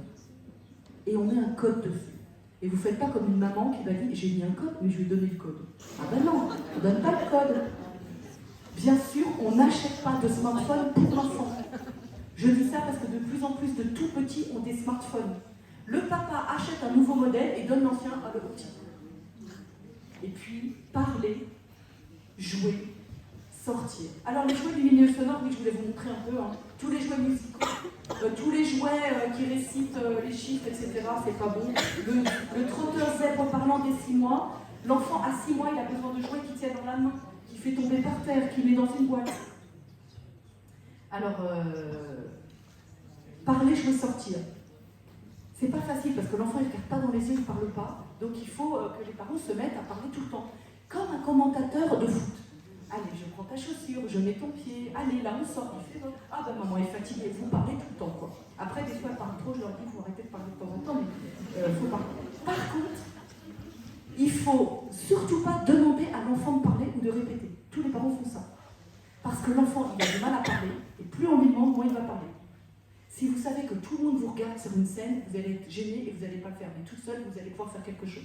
Donc surtout, on ne lui demande pas de parler. Par contre, il montre avec ce qu'il veut en pointant du doigt. Ah, tu me montres le placard? Tu veux un gâteau? D'accord. Mais on ne lui dit pas, dis-moi gâteau, dis gâteau, et j'ouvre le placard. Mais tous les parents font ça, donc il faut leur expliquer. Avec des phrases. Il faut lui parler avec des phrases, pas que des mots étiquettes. Hein. Alors jouer. Jouer, Alors, je ne l'ai pas mis, mais je l'ai mis après, je pense, excusez-moi. Je vais revenir après pour les jouets. Eh ben non, j'ai loupé les jouets. Si, c'est là. Alors, les jouets, entre 0 et 4 mois, le seul jouet dont l'enfant a besoin, c'est quoi? C'est un humain. C'est un visage, c'est une voix, c'est une attention, c'est une odeur. Et ça tombe bien qu'ils n'attrapent pas de 0 à 4 mois. Voilà, il crée son relation d'argent, il s'intéresse au visage de Mimi, il crée la relation à re-sourire. À partir de 4-5 mois, il attrape tous les jouets qui tiennent dans sa main. Si ça fait 2 mètres de haut, c'est pas la peine. À partir de 12 mois, tous les jouets pour faire semblant, tous les jouets pour faire semblant, une petite dinette, une petite voiture, des petits animaux. Et vers 2-3 ans, les jeux de société et les livres, à tous les âges. Alors, très important, les enfants surexposés aux écrans, ils sont en retard de développement. Donc, je vois des enfants de 5 ans qui ont le niveau de développement d'un bébé de 1 an. Donc, on s'occupe de lui comme d'un bébé de 1 an. Il faut le laisser mettre à la bouche, lui montrer des petits livres d'un tout petit, lui donner des jouets de manipulation. Le bébé a raté tout, l'enfant a raté toutes les étapes. Il doit repasser par toutes les étapes de développement qu'il a loupées. Il faut l'expliquer à l'école. L'école n'est pas formée. Mais si, il faut le faire mettre à l'école, on va lui faire ça. Non, il faut s'occuper de lui comme en crèche. Vous voyez la difficulté que ça pose. Mais je leur explique. Alors pensez aux 12 parts. C'est quoi les 12 parts? C'est tout ce qui traîne par terre et dans une boîte ou à la maison et qui n'est pas un jouet. Un bout de ficelle, un bout de carton, un Tupperware. Parce qu'un bout de bois peut être transformé en n'importe quoi, alors qu'une ambulance en plastique sera toujours une ambulance en plastique. Donc il n'y a pas besoin d'être riche pour bien s'occuper d'un enfant. Et vous avez ce livret que je vous conseille, Ma pause sans écran, qui a été fait par des orthophonistes. C'est des feuillets, c'est des idées de jeux à la maison, avec tout ce qu'on a à la maison, des chaussettes, des pinces à linge, sans rien acheter. Alors je regarde si j'ai rien loupé dans mon déroulé. Si, j'ai plein de trucs. Alors, c'est difficile, plus ou moins, de changer toutes les habitudes de la maison. La société nous a numérisé, il y a plein d'écrans chez nous, et tout d'un coup, on dit, ah, il va falloir tout enlever. C'est quand même extrêmement compliqué. Les parents vont devoir se priver, vont devoir, se priver. L'enfant va devoir se frustrer, voire faire une crise de sevrage. Donc si c'est pas possible, eh ben, on dit aux parents, je vais vous aider. Donc il y a des parents pour qui je dis, non mais là, vous êtes toute seule, c'est pas possible, on va mettre une TSF en place. Se faire aider d'abord par l'entourage. S'il y a une grand-mère qui habite dans l'Arzac, qui élève des chèvres et qui fait du fromage, il y a une zone blanche, il n'y a pas de wifi, il n'y a pas de télé, il n'y a pas d'écran, vous partez en vacances chez grand-mère et vous recréez la relation d'attachement avec le bébé, il découvre la nature, il découvre la montagne et c'est magnifique. Et puis tous les professionnels, en premier lieu la PMI, bien sûr, lieu privilégié de soutien à la parentalité des 0-6 ans, qui sont bien au fait des écrans qui vous l'êtes encore plus avec toutes les actions que vous faites. Et donc Pascal m'a autorisé, si vous avez un enfant surexposé aux écrans en tant que professionnel, vous pouvez l'adresser à la PMI. Il n'y a pas de danger d'arrêter les écrans comme un médicament, il n'y a pas d'effet secondaire. On peut tenter l'arrêt des écrans. On n'est pas obligé d'attendre, alors que l'orthophonie, il y a 2 ans d'attente. Le CMP et le CRA, c'est 1 an. Et puis, bien sûr, ça n'empêche pas de faire des bilans. Alors, je fais faire à tous les enfants surexposés aux écrans avec des troubles un bilan ORL, il faut vérifier qu'ils entendent. En plus, ils ont souvent et les écrans et une otite séreuse, donc c'est quand même c'est important. On vérifie qu'ils voient chez l'ophtalmologue.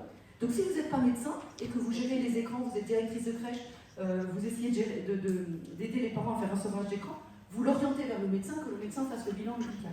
En neuropédiatrie, ça c'est important, parce que ça peut être un syndrome génétique.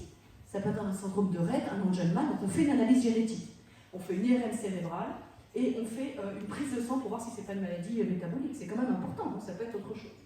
Et puis, évidemment, il peut commencer l'orthophonie, la psychomote, de toute façon c'est les mêmes soins, orthophonie c'est psychologue, mais surtout ne pas attendre.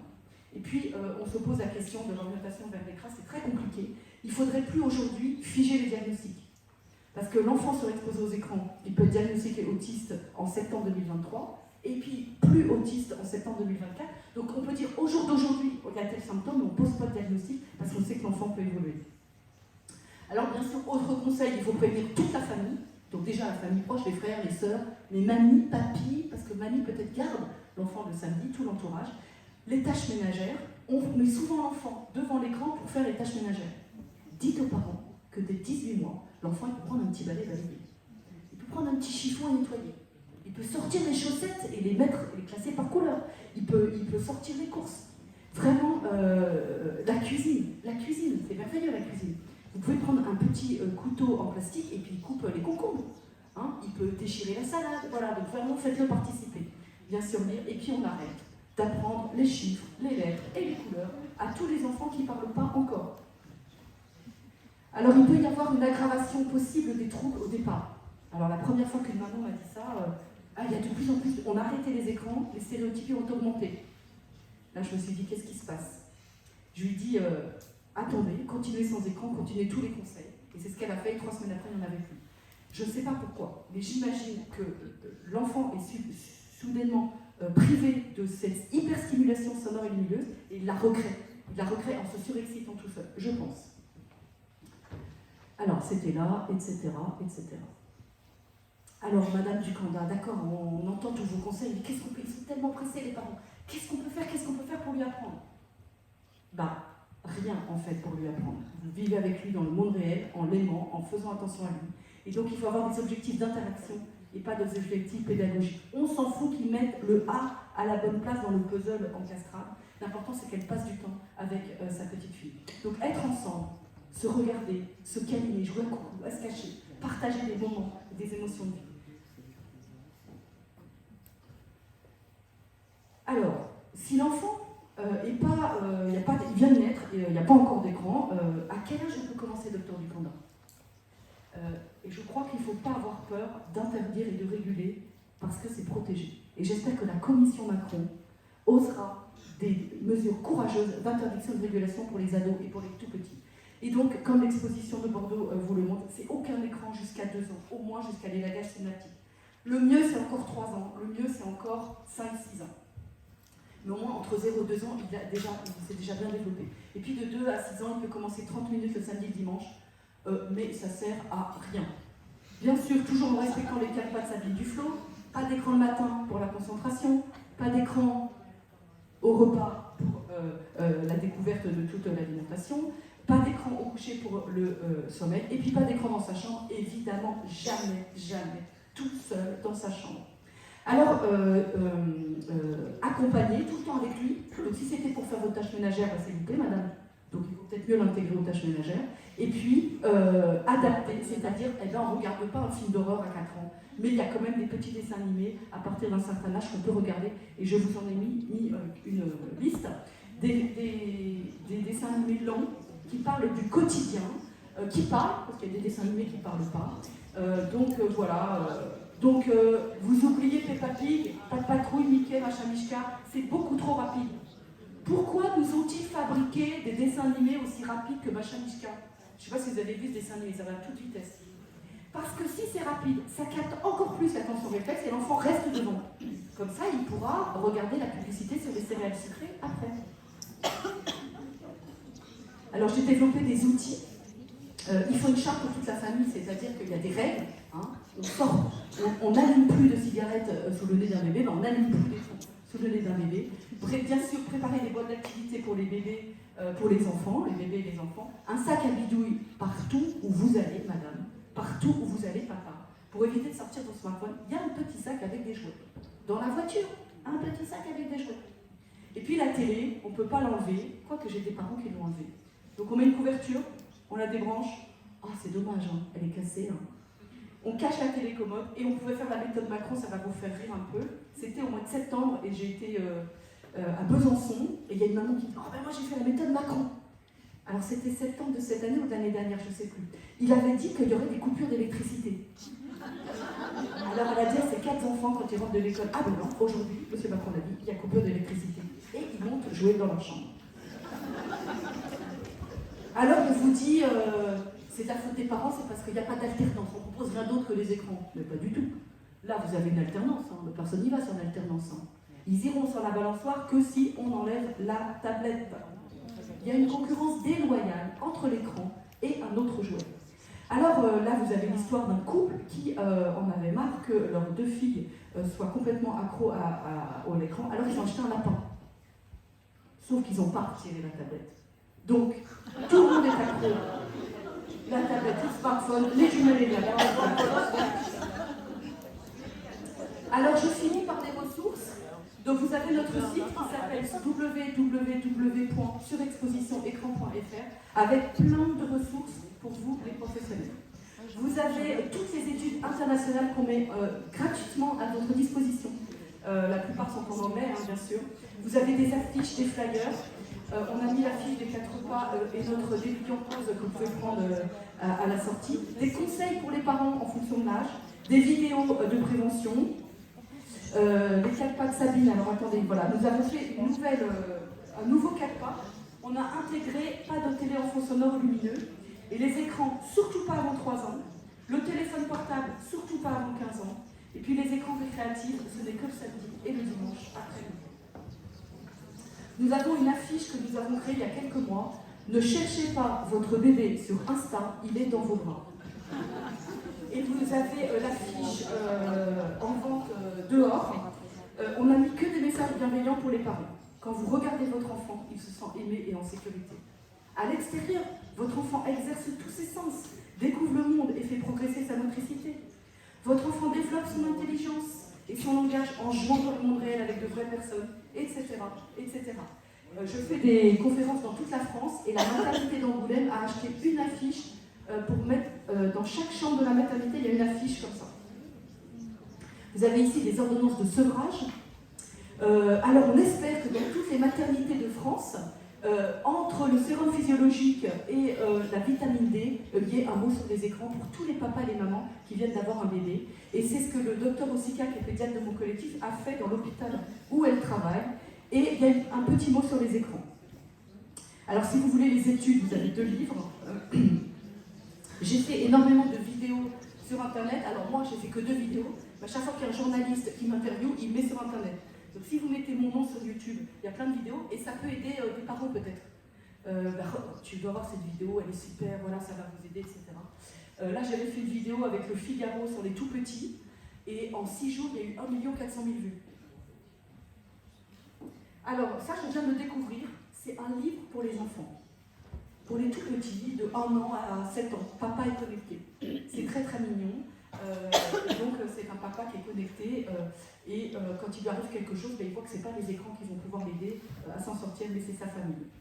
Alors attention aux messages trompeurs. Je vous ai parlé des experts qui passaient dans les médias, qui sont aussi auditionnés par la commission et qui ne disent pas du tout les mêmes choses que moi. Il ne faut pas diaboliser les écrans, ce n'est pas l'écran le problème, c'est l'usage. Il y a un bon usage des écrans.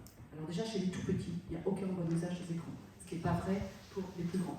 Et puis, si, il faut diaboliser les écrans. Les écrans, ça capte, ça offre du plaisir sans effort, ça donne des retards de développement. Bien sûr, il faut dire que les écrans, c'est dangereux pour les tout petits. C'est pas une addiction. C'est pas une addiction. Il n'y a que les personnes vulnérables qui sont accros. Ben non, on voit bien qu'on en est tous. Moi, je suis complètement accro à mes écrans. Les études ne sont pas valables. Donc, tant qu'il n'y aura pas d'études valables, on ne donnera pas de recommandations. Pas d'écran avant 3 ans, ça ne marche pas. Donc c'est pas la peine de dire pas d'écran avant 3 ans. Mais pourquoi ça ne marche pas? Parce qu'ils n'entendent pas assez et on n'explique pas aux parents. Si on ne dit pas pourquoi c'est dangereux, pourquoi voulez-vous que les parents le fassent? Alors les écrans sont là, on ne peut pas faire sans. De toute façon, on va faire le bon usage des écrans. Adapté, interactif et accompagné. Alors je vais vous citer 2 études qui montrent que même si l'écran est accompagné, il n'est pas bon pour l'enfant. Vous avez cette étude de Manon Collet. Je crois qu'elle était, médecin généraliste. Ils ont étudié des enfants de 3 ans et demi à 6 ans et demi en comparant des enfants qui avaient les écrans le matin avant l'école, tout seuls ou accompagnés, ou pas d'écran du tout. Et ce qu'on voit, c'est que quand l'écran est accompagné, quand le parent parle à côté, il y a 2 fois moins de retard de langage. Mais ce qu'ils oublient de dire, c'est que quand il y a pas, par rapport à quand il n'y a pas d'écran du tout, il y a 3 fois moins de retard de langage quand il n'y a pas d'écran du tout par rapport à l'écran accompagné. Donc oui, l'écran accompagné c'est mieux, mais le mieux c'est pas l'écran. Et vous avez cette étude de Iniker 2018 qui montre que quand un enfant joue sur un écran partagé avec l'adulte, les interactions parents-enfants sont beaucoup plus faibles et de moins bonne qualité que s'ils jouent ensemble sans écran. Et ces interactions chutent d'autant plus que l'objet est attractif. C'est-à-dire que c'est encore pire avec une tablette qu'une télé. L'éducation nationale, elle est à un carrefour, les enseignants vont nous le dire, parce qu'ils se rendent compte qu'à cause des écrans, les enfants sont des élèves qui ont beaucoup mal à l'école, et en même temps, on demande à numériser de plus en plus l'école. Alors je passe. Donc il faudrait toujours vérifier les conflits d'intérêts. N'oublions pas non plus que le numérique, c'est pas du tout écologique, hein, puisque le numérique, c'est 10% de la consommation mondiale d'électricité. Il faut 84 millions de mètres cubes d'eau pour refroidir un data center.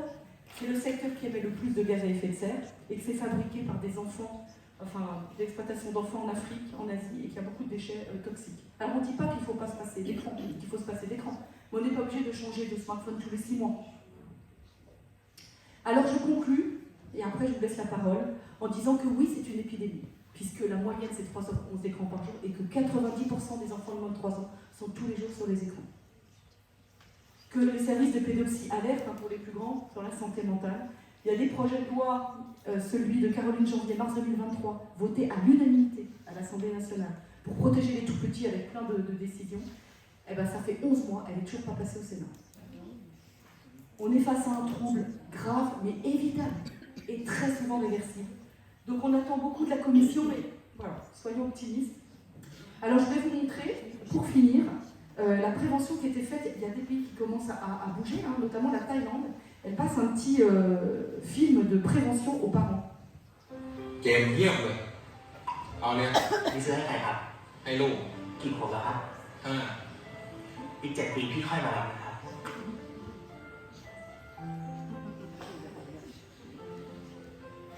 ยังไง 12 ปี เป็นอายุที่เหมาะสมในการเล่นแท็บเล็ตครับในช่วงที่เขายังเล็กอยู่ ผมอยากให้เขาได้ใช้ชีวิตอยู่กับพี่ ได้รู้จักความอบอุ่น ความรัก ก่อนที่เขาจะกลายเป็นหนุ่มครับ รอหน่อย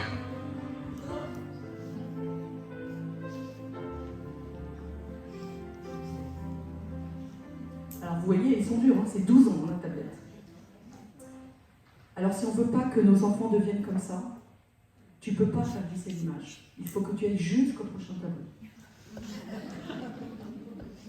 N'oublions pas qu'aucune technologie ne pourra remplacer la chaleur d'un câlin, la douceur d'une caresse et l'intensité d'un regard, et que c'est parfois là où il n'y a pas de wifi qu'on se connecte le mieux. Je vous remercie pour votre attention.